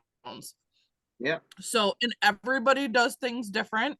And I do big designs. I'm 2X, 3X tops. And so I want a big, bold design. But if I want to make it for my nieces, I'm not gonna be able to put my design on their shirt because they're a small. So you want to, like Ray said and has taught me, that you want to do a design kind of in the middle where it's going to be maybe big and bold on their small, medium, large shirt, but it's going to be a little bit smaller on my shirt because I'm not going to remake it 3 or 4 times for different size shirts. Right. So, you know, like my 12-inch cutter that I have as a Cricut Maker 3 does just fine for the designs and stuff that I do. But if you want to do a huge design where it's going to be more of the shirt, like kind of like some of Ray's shirts, you're going to want a 24-inch cutter, where I don't really need a 24-inch cutter. Okay. And Ray's the GOAT. I mean, I wanted to take classes with Ray for years, but I've been taking care of my mom, and it's like, I don't care. I'm doing it right now. I mean, I know I've cared 100% because I just got back in town, but it's like, no, it's my turn. I'm doing it. Yeah. And I do a lot of like, I've done several classes with Ray one-on-one just because nobody else has joined in. And then, you know, he posts when he's going to do classes, and it's like, okay, well, I'll join in on this one. Yeah, I've done all the same things like that he has just taught today. I've done this class probably 3 times, but I learn something new every time. And you can do more specialized classes with him where it's just you and you get a lot more education out of it. Or if there's something that you want to specifically work on or get a little bit better, like I'm from Wisconsin, so I wanted a brewer shirt, and so we worked on a brewer design. I gave him control of my computer and he taught me what he knows, and we just went from there. So it's kind of, you know, just depends on how intricate you, and like more of a like an intimate setting where it's just you and him and you have something specific you want to work on, or nobody wants to join in on a class today or whatnot. I'm glad he'll do that because I'm licensed with the U of A, the University of Arizona here. So I have all their logos, and nobody's making like what Ray is with the t-shirt for women. Right. That's what I want. I mean, more than anything, that's what I want to learn. So now that I know I could do that class, you got to give me time. I got to figure this all out. But the U of A, is that the U of A, is that the it's like an A with a red outline or whatever? Red, white, and blue. Okay. So I think so I own a nail salon. Yeah. One of my clients is going there. Oh, yep. And see, okay, you guys only know this. I have not told anybody. I'm a fashion designer, and I used to make high-end bikinis, and my bikinis used to sell in Paris, wholesale starting at $1,500. Whoa. Nice. They're amazing. Over 20 years ago, I did sublimation, and I hated it because everybody had the same thing. Everybody. Yeah. So what I've done for the last 8 years, I adopted my little boy. He doesn't know he's adopted, so I don't want to say it loud. I have my little boy. I gave up everything, and I've taken care of my mom. And all this time, I worked on apparel designs that nobody else has, from women's wear, and I go all the way up to size 8X for women and men. T-shirts, t-shirts, if you wanted red, white, and blue on the shirt, it would have the Arizona colors, and you put the logo on, because you know when you do, and I don't want to take a lot of you guys' time, but just so you know, you know, like when you do all over shirts, I did an all over shirt, and what was the number one thing? Why isn't the back done? You know, so what I thought is, okay, I'm going to make the back a color, the sleeves a color. I only have to worry about doing the front. And that solved the problem. I never had anyone ask me again, why didn't you do all over on the back? Well, all this time, all these years, I put me on hold, and now I'm getting ready to launch within 30 days my whole apparel collection for women, men, and kids that nobody else has, that I know will blow everybody out of the water. But I wanted to learn from the best and be the best. That's why with Ray, you could ask him. I mean, for years, I wanted to be with him. And for one, I couldn't afford it. But two, I didn't have the time. But to learn what he learned, to up my skills to the level that I want to be at for my apparel collection, that's where I put everything on hold, because I wasn't where I knew I wanted to be when I launched. But my apparel collection, it will be out like in 30 days, and it's totally different than what anybody else has. But Ray has been like the hero to me forever, because he is at the level that someday I'd want to be at, but his designs is what I want to create to go on my apparel. Yep. Unique. Yeah, it has to be, I mean, and unique. That's me. Totally different. I can't being the same as anybody else, you know. And I mean, over the years, I mean, do I have a lot of equipment? I did, because I felt that, okay, if I had the money, I'd work 7 days a week and I'd buy this machine. I'd work 7 days a week and then I'd buy this machine. So I'd have it, because I knew eventually I would get to the point where I could use it all and be okay. Right. Yeah, totally. Are you watching him? Are you watching him mess with this Arizona? Oh yeah, it's like he's the goat for sure. I was just as you were talking, I was just in the background wanting to show how easy this is. And when you watch the video tutorial back, I believe you'll be able to easily recreate this design. This design right here is actually one of the easier things to do because it was just straight. Like we can pull our ruler out right here. Pull my ruler out and place it right against the edge of this right here. And then drag this stone to there. And then we're just going to do I like to delete stones a lot.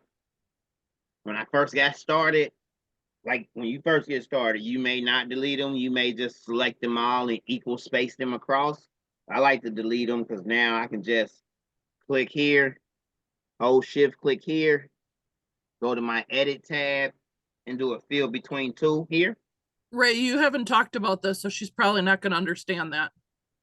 Oh, okay. Oh, let me go back. All right, so let me do this all over here. Just this part. So when you do a fill, say I did a hatch fill on this area right here.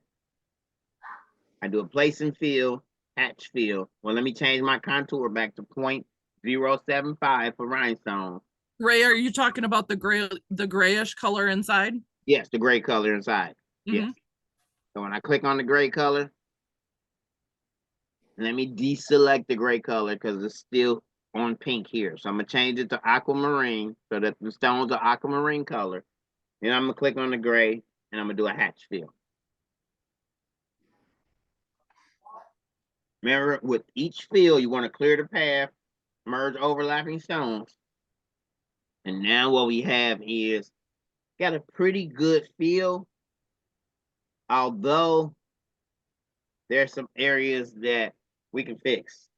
Like right here, I feel like I can bring these stones over to here, bring these stones over to here, finish off this row, and add this whole entire row down here. Well, even this row right here.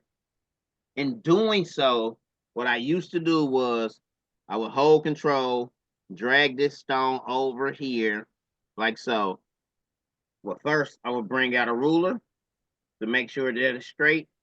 Pop the ruler right here on the side of the circle here. That way I know exactly where to put this one at. Boom. So Sheila, what I used to Sheila, do, Sheila, the closer you get, like zoom in, the more intricate you're going to get with your placement on rhinestones. Okay. all right. So I drug that one over there. What I used to do is I used to hold shift and select this one, this one, this one, this one, this one, this one, this one, this one, that one. I gotta open my design wizard back up because I closed it. And then I used to just equal space the stones here. As you can see, it equal space the stones. Then I would just add a stone, add a stone, add a stone, add a stone until it visually looked it right. And then I would shift and clear the paths right here. That was not bad. But as I got better, I realized that I can move this stone here. And instead of selecting all these stones here in a row, I can highlight them and delete them. And then click on one, hold down shift, click on the other one. I got to go to my edit tab and then fill between two. Oh my God. Yep. Most of the times when I use fill between two, it makes the stone sort of tight. So I can still minus one stone here. And then you still want to shift and clear the path. If you do not shift and clear the path, So let me go back. You do not shift and clear the path. When you click on a stone, it still selects that whole row of stones because they're all still connected. Once you, if you do that and they all move at once, you want to hold shift and clear the paths right here. Okay. So now, when you click on one, you're only clicking on that one. All right. What I'm gonna do is finish this A. I'm gonna drag this one, hold control to keep it right on that same line. I'm gonna drag it over and I'm gonna right click to make a copy. We got this ruler sitting right here. I can drag this ruler from there and drag it right over to the edge of this circle. That way I can drag this circle right back over. Keep everything lined up perpendicular. I'm gonna hold shift to select this circle, fill between two. Sometimes it's always tight, so I'm gonna take a stone away, shift and clear the path. Oh my God, that's so amazing. Amazing. Yeah, I'm gonna do it again right here. Hold control. I'm gonna drag this one over to here. Right click, let go of control, hold shift, click on this one and fill between two. And then shift and clear the path. So it's the same thing that you'll be doing over and over again, just to different designs. I'm going to go in there and I'm going to highlight just this row here. I'm going to delete this row. I'm going to drag this one directly over. I will use a ruler. I'm going to use a ruler because that's what I do. Hold control, drag it to the ruler. Boom. Hold shift, select the other one, and fill between two. A little tight there. Take one stone away, shift, and clear the path. And sometimes when you're working on something visually like this, where you're actually a little more interested in it and you're doing something that you want to really learn, you can catch on a little bit easier too, I feel like. Yeah. Yeah, I mean, this is amazing. Tell me right now, is it a lot more easier than you thought it would be? Absolutely. I mean, I thought I was going to do one stone, one stone, one stone, move one stone, one stone. I mean, I figured each design was going to take like me a week. No, not at all. And minutes. Minutes. I mean, and once you I wouldn't even say get the hang of it, because once you realize what this stuff over here does, you're gonna be grabbing it, dragging it out. I mean, you see how quick I did this A as you were talking. I was just like, I was trying to have it done before you before you got done, like, you know what I mean, so you can see. But I'm fast like that, you know. As you get better, you'll see this is easy as, oh my God, let me fix this right here. Go in there, drag that over, boom. Okay, that little piece is done. Okay, what else I need to fix? Oh, this line right here. I'm going to right click. I'm going to lock this red, and I'm going to highlight this whole row, delete it, and then use my fill between two right here. Boom. that's amazing. Good. Shift and clear the path. So you're going to be doing your fills or your island fills, and then you're going to visually decide how you want to fix it. Or, like when I first got started, look at this. You see it? Do you see it? Mm-hmm. Sheila, do you see it? Okay, are you talking about where it's closer at the bottom, the double rows are closer, or everything is closer together? Nope. I'm talking about the pink stones inside of the A. How one side, on the right side, it has 1, 2, 3, 4, 5, and on the left side it has 1, 2, 3, 4, 5, 6. Mm-hmm. On the right side, it's got 5 all the way down. On the left side, it has 6 for 3 or 4 rows, and then it has 5 for 4 rows. See it. I wouldn't even cared about none of that, because I would have looked at it and been like, oh, that looks good. When all of those stones are on there dancing and twinkling and sparkling, you might not even see this part right here. As I got better and my OCD started kicking in, then I decided that, okay, I'm gonna spend 10 more minutes on it, and I'm gonna go in there and I'm gonna fix these rows. But when you first get started, you may or may not see them, or may not care, because you're ready to cut it out and see it on the shirt. So to each his own. I feel like the software does a great job with stone placement nonetheless. And a lot of my first few designs, I was just jumping right in, doing whatever. Hold on, give me just a second, folks. Hey, I'm doing a training. What's going on? All right. Yep. So the OCD in me wouldn't even want to, I mean, the OCD would have wanted to fix these. But when I first got started, I was in such awe and so happy that even get that far that the designs were already going to the cutter. I didn't realize that these rolls were not perfect until I was brushing the stones in. But ask me, do you think the customer cared? They couldn't even see it because it was 1,000 stones blinking in front of their eyes. Unless they was gonna sit there and analyze it with a magnifying glass, you might not even see it. We were able to see it because it was pink stones on top of a red background, and they sort of stuck out. But if those were clear stones on a white shirt, you're not going to be able to see those. I'm just pointing it out, and we OCD. You know, I couldn't clean up. I couldn't hide stuff from my mama if I wanted my room to be clean. I cleaned it how she told me to clean it. Like, you know what I mean? So. Yep, that's me. So. I can't. I mean, if it's not perfect or what I want it to be, I can't do it. Right. You know, all night it's like, nope, still not right. Nope, still not right. Yeah. I'm just dragging this one over, placing it there, fill between two, shift and clear the path. What we can do is, we already know that this A is somewhat symmetrical. We're going to drag this whole line right over. I held control. I'm holding control. I just dragged this whole line over, right click and made a copy.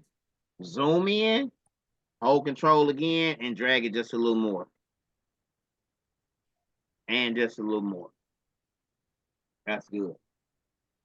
Perfect. I think your 8 is done, except for the bottom here.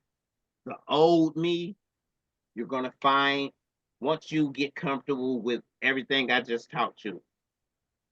Right? Once you watch the video a few more times and you do a couple of the lessons, you'll be like, okay, I got this. But then I want you to consider this.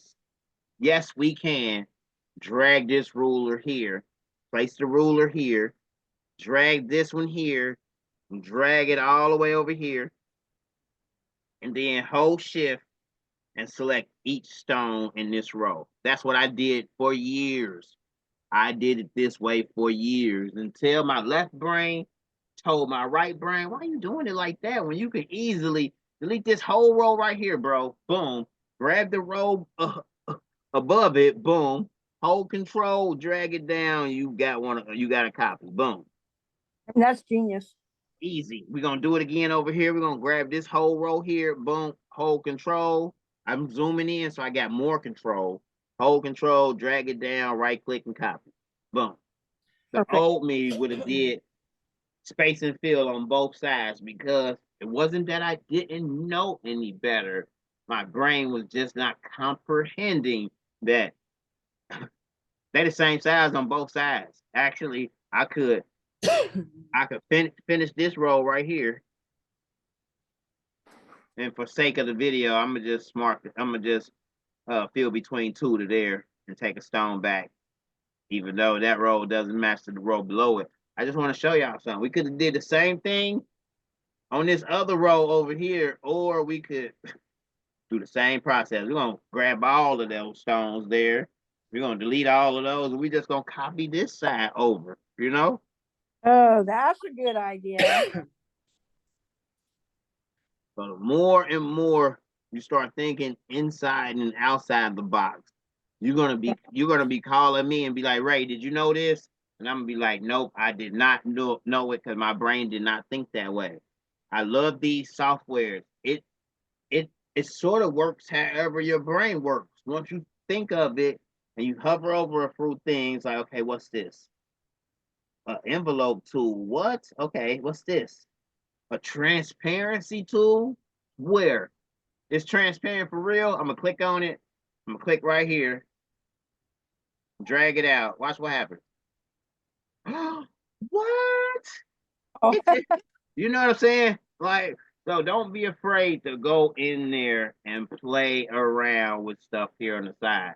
The more you play around with stuff, the more you'll be like, okay, I know what that does. I know what that does. Like, and that's the only thing that's holding you back or scaring you is that you don't know what all of these do. The yep. only way to find out what they do is to jump in the software, type out something, Lisa, we're gonna make it bigger, and we're gonna be like, okay, so star tool, okay, not that. Okay, we got, okay. All right, so that's my text. Let me go back to my pick tool. Boom. Okay. Move side out. What I want to do? I don't know. Let me just change the color. Okay. You're gonna be happy just seeing the color change for the first time. Like, okay, let me watch this video. I know it was something about a place and feel, and I can feel it with rhinestones. Let me island feel. Oh, clear the pad, merge overlapping stones. Let me change the color so we can see them. Oh, okay. I got my name already. Let me fix this side over here. I know he showed me how to fix it. I just watched the video. That's how I want you to be. I want you to go in there, jump in there, and be like, okay, I want to work on a teddy bear today. We're gonna be like, boom. He said I can go to Google and find the teddy bear. So let me type in teddy bear vector. He said I can use vector or SVG. So let me type in vector. Oh, those are some cute ones right there. You can decide to go in there and pay them $2.50 for their cute teddy bear. You can do that. Or you can add in the word free to it.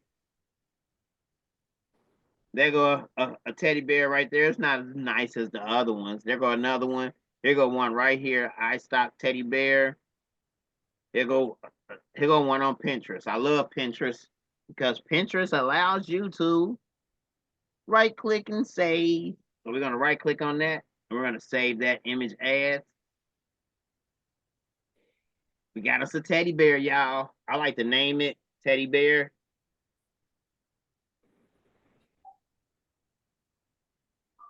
We're gonna start another page. We're gonna drag that teddy bear in. I'm dragging it in from my Google. Oh, Like now, same as before. We right click, outline, trace, clip art. Oh, we didn't do this, did we, Lisa? Nope. Okay, so with every image you find off of Google, you want to right click, outline, trace, and clip art.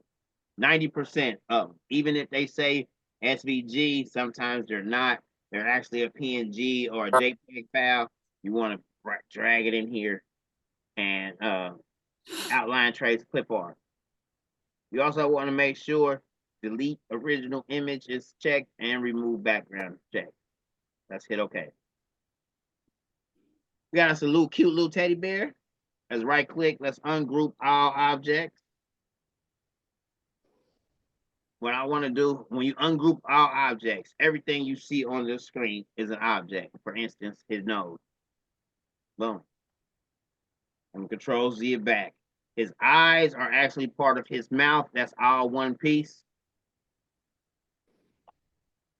His toe here. And even the areas inside the toe. Each piece that you see is an object. So to make it easy, what I like to do is get rid of this vector stop down here. We don't need none of that. And I like to select this black, select all of the same color here. And then remember, we set up our nudge a while ago. We're going to nudge it over. Not with Sheila, you didn't. I did? Mm-mm. Okay. So with the nudge feature, the nudge allows you to nudge items over. I got mine set on 15. 15 is optimal. Sometimes 10 will work, but I think 15 is great. It allows you to nudge it over far enough that it's not in your way. Sheila, it's originally set at, I think, 2. Yep, 0.02. And Okay. you want to change that and then save it. Ray, do you want to show her how to save that change? That's saved with the way when you change it to 15 here, you save it right here. There's a little floppy disk with a heart by, with an asterisk by it. Okay. Save design wizard settings. Okay. So now that we got that down, I'm gonna click right here on the black. I'm gonna select all of the black in the image, and I'm gonna nudge it all over. So that was the only areas that were all black. I'm gonna do it again on whatever color this is, since it did not register as black. I'm gonna click it, select all of the same color, and I'm gonna nudge it over. All right. So now we got a pretty clean teddy bear over here. I'm gonna go to my wireframe here, and as you can see, it still looks like the bear is over here, which is not. One part, I'm gonna move this closer so we can see, because I'm about to delete it anyway. All right. I'm taking it off a wireframe back to enhanced view. So that was all of what you see over here. Let me click here. I'm gonna select all of that same color, and I'm gonna just color it. Boom. So all that you see was the inside parts of that teddy bear design. Because remember, once we ungrouped it, every little piece, including the inside piece, were all pieces of this teddy bear. I don't need any of this, even though we could use it if we wanted to. I don't like to. I like to actually delete it and then fill back in my areas over here using what's called the Smart Fill tool. All the way down at the bottom. If you can't see it on 2018 or 21, there's an extra arrow down here, which brings in more options. Smart Fill tool is the last option. And I'm just going to click here, fill in that area of the bear, click here, fill in that area of the bear, then click here, because I want to do his mouth a different color. And I'm going to click here. I'm just filling in the little pieces. I'm smart filling it. Boom, boom, boom. I'm smart filling those pieces, even though we already had them over there. Sometimes I just like to redo it. It ends up being cleaner doing it like this. Like right here, boom. I can go in there and get all of those little pieces, but to save time, I'm going to stop right there. And what we want to do is, we got two different shades of black. We got this black, and then we got this black. I'm going to select all of this same color black. I'm going to hold shift, select this black. I'm going to right click, combine them together, and then weld. So now all of that black, if we nudge it back over, but still didn't get the rest of this black. Let's do it one more time. Click there, select all of the black. Okay. So it didn't select all of the black. So what we can do is, what we got done already, we're going to nudge it over. So we're going to select all of that and nudge it over. And there it is. It worked that time. I must have didn't hit the right button last time. I'm going to highlight all of this black, and let's just go ahead and combine it all together. And then weld it. Sheila, and if you don't have your box fully around an object, it's not going to select it. Okay, Okay, yep. So if you only have it around a portion of it, it's not going to select it.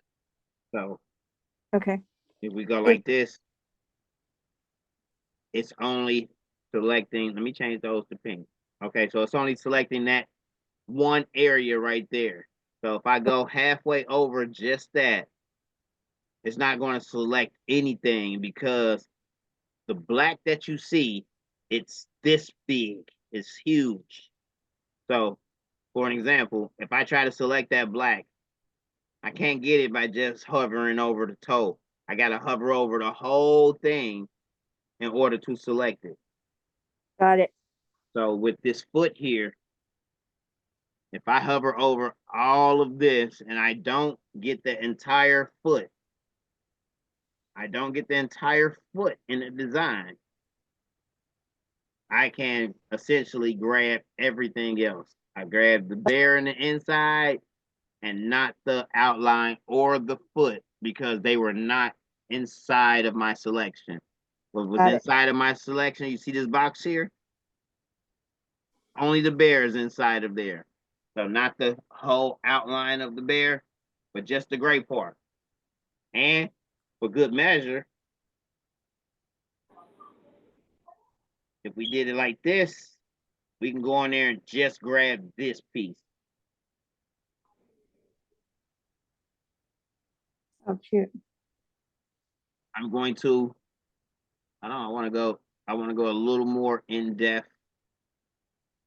We're going to separate this ear, make it yellow.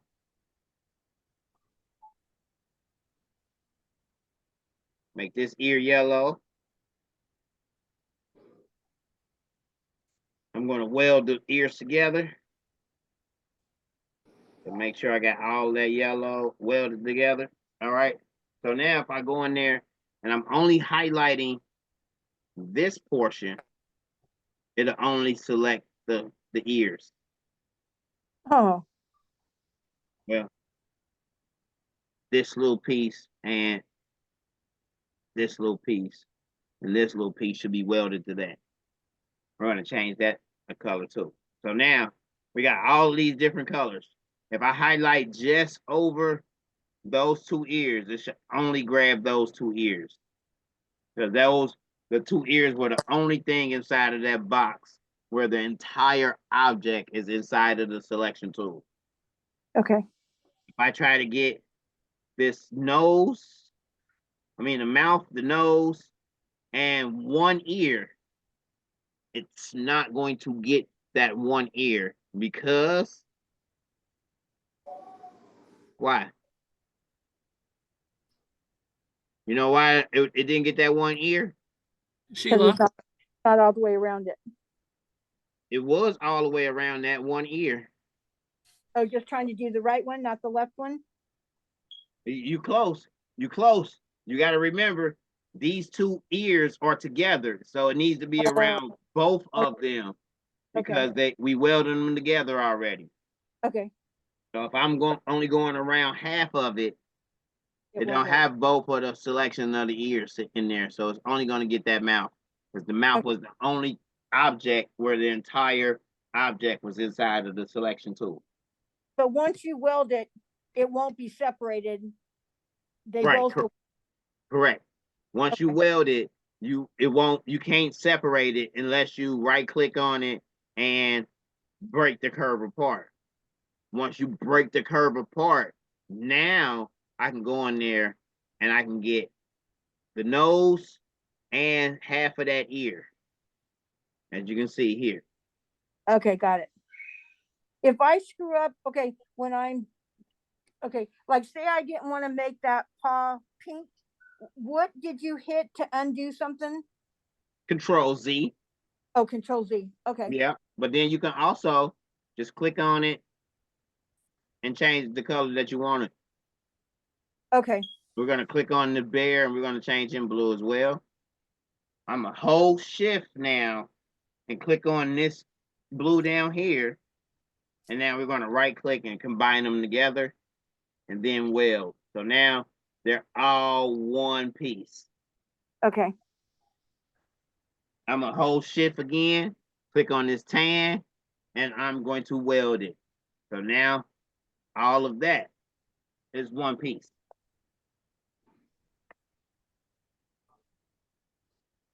It seems And remember, like there is no screwing up. You can undo and go back. So you can't really screw things up. You just, I mean, you can delete it and start over, but you can actually just hit your back button or Control Z and undo it. Okay. the only way in my mind that I screw things up is if I knew I wanted to change something and I decided not to change it, and I'd have made 35 more edits after that. Like, you know what I mean? And then I try to decide to go back and change it. Then if I'm Control Z in 35 times and wasting my past half an hour, like, you know what I mean? Then I might as well delete the design and start over. Like, you know what I mean? Okay. If that makes sense. It does. I got it. Yeah. So I always once I catch a mistake, I immediately Control Z back. I'll take a moment to woosah it out and look at the screen and be like, okay, why did it do that? And then 9 times out of 10, it's here.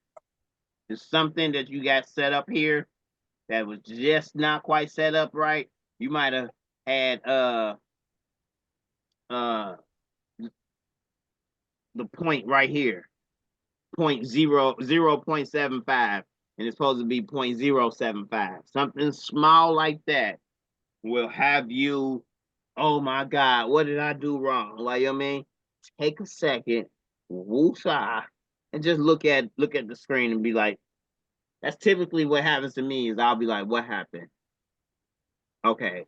Oh, I see it. I got it on outside and not inside. Like, you know what I mean? It's going to be so simple and minute that once you take a breather without panicking.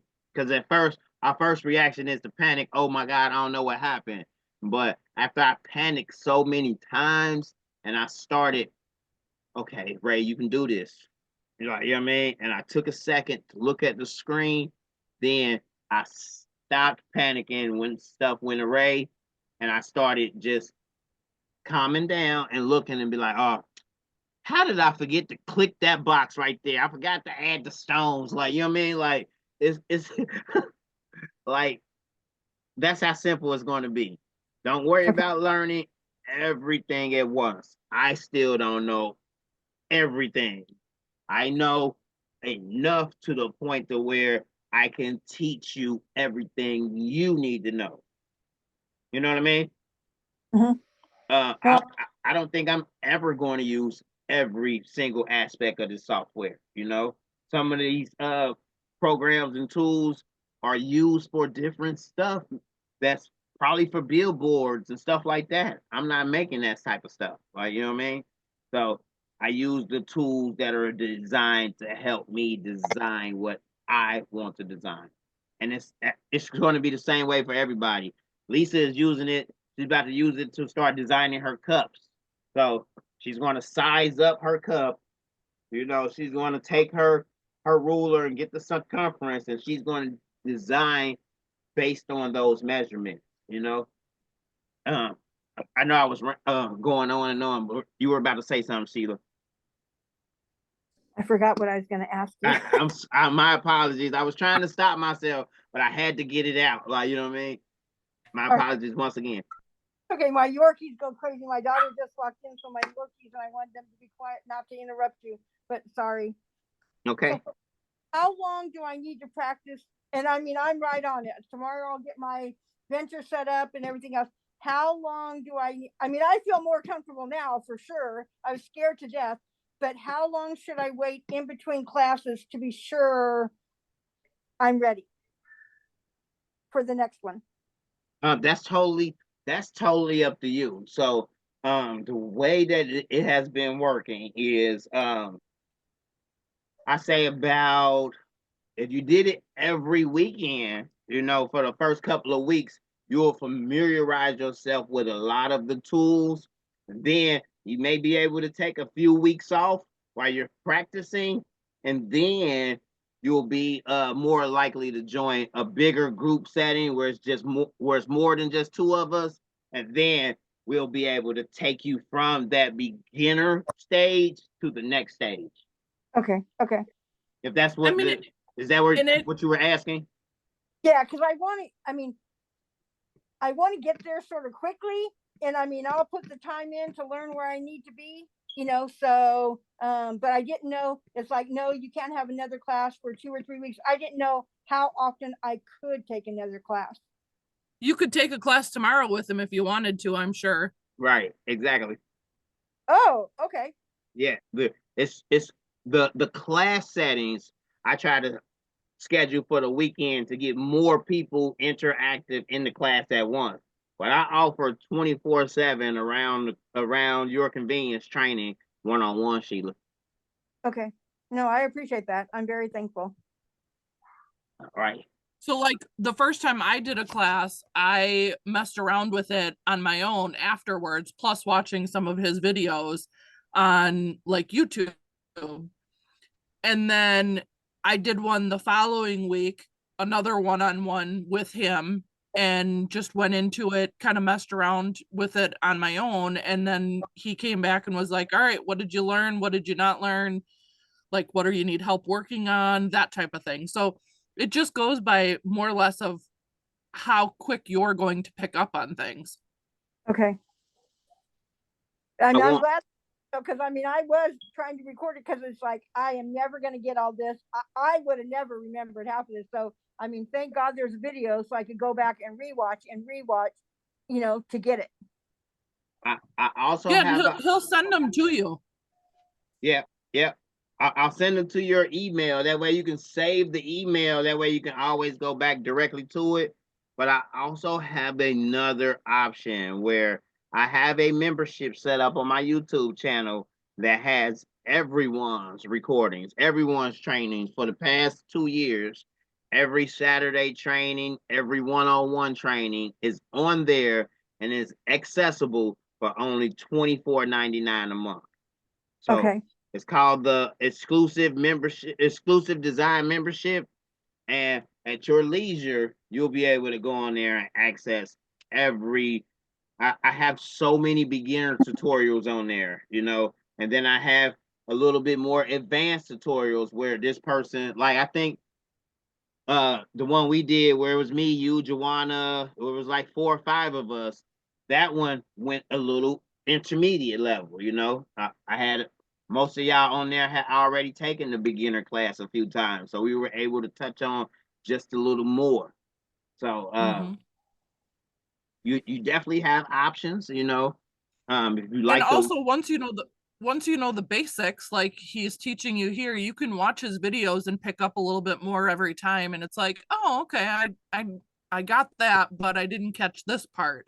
And you can go back and rewatch this video that we're doing and be like, oh, okay, well, I got that. And so it helps a lot just to get the basics in and then understand the program, the software, that type of thing. Yeah, I mean, I didn't even know the basics. So, I mean, I feel more comfortable for the next class, where today is just like, oh my God.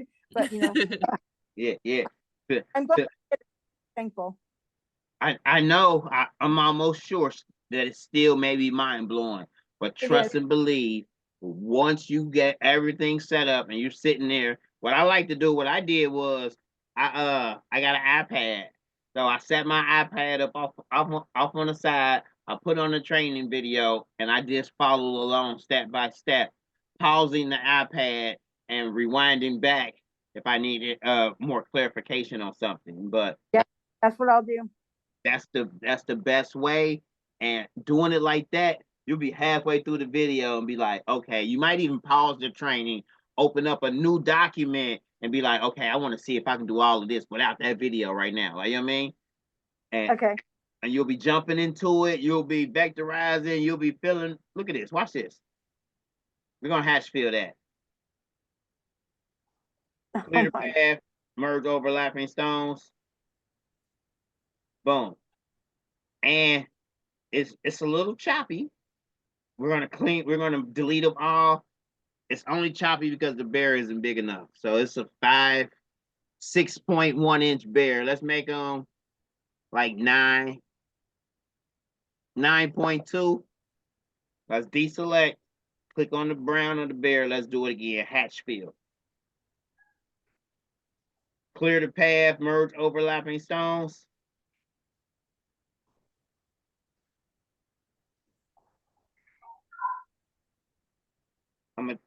Now that doesn't look bad, right? But here's what I realized when working with these type of designs. See, that doesn't look bad.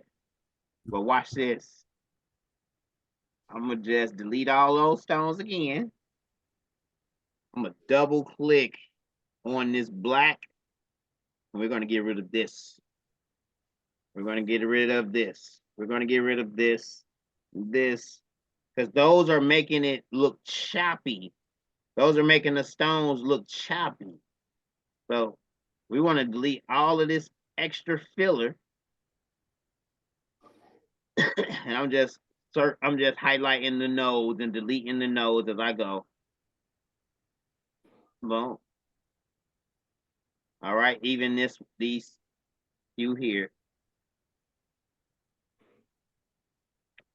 Yep, even these two here. All right, now that's a cleaner. Let me even this one here.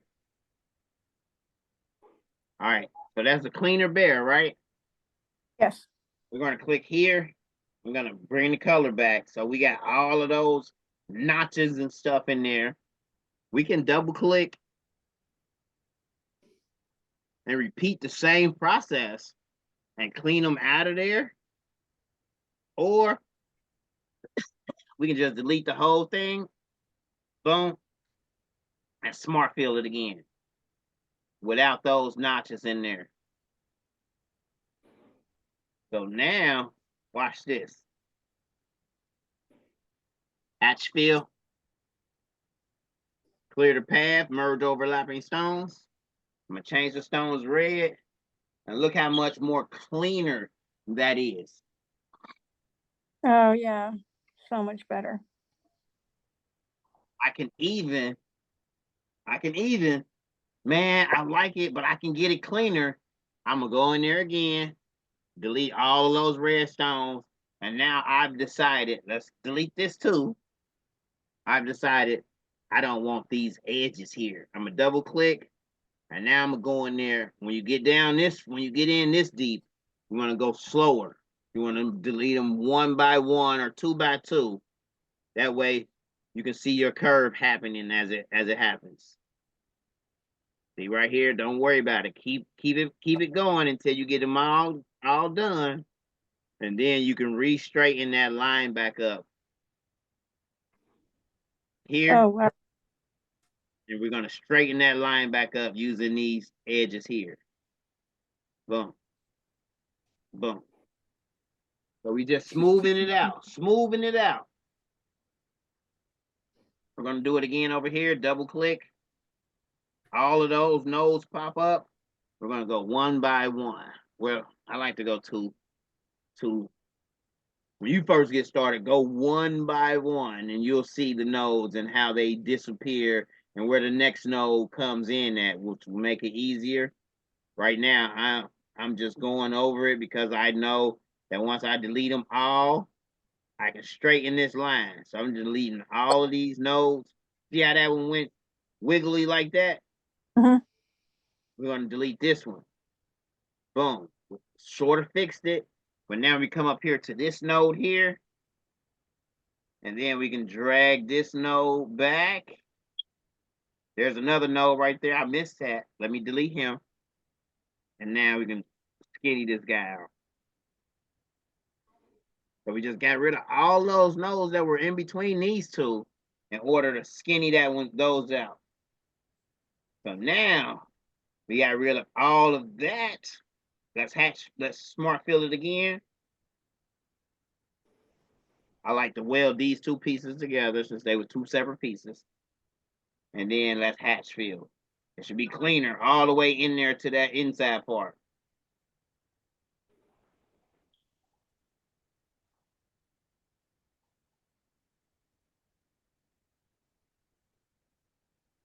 Clear the pad, merge overlapping stones.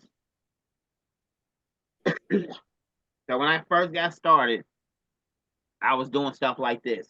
I would find the bear, I would do my fill, I would say I like it, and then be like, I can make it better. I would delete all the stones and be like, well, what if I took out all of these little sketch marks? Like, you know what I mean?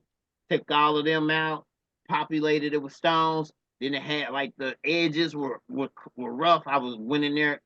So it's going to be a process when you first get started until you learn your rhythm. Once you learn your rhythm and your own style, you're going to be off and running. You're going to be doing as many as you can. You're going to be like, okay, I did one teddy bear, but I like this other teddy bear too. You're going to be teddy bear number 3. That's how it's going to be look in your design templates. You're going to have a teddy bear 1, teddy bear 2, a teddy bear 2025 part 3. You know what I'm saying? I can't wait. All right. That's been our time today. I did go pretty much over the time. As I tell everyone, I do accept donations for the extra time that I went over. Give me about an hour and a half. It's really contingent upon how long we were on. It looks like we were on roughly about what, 3 hours? Yeah. Yep. So I will have your links ready in about 2.5, 3 hours, and I'll send you the links. That way, you'll be able to watch it at your convenience.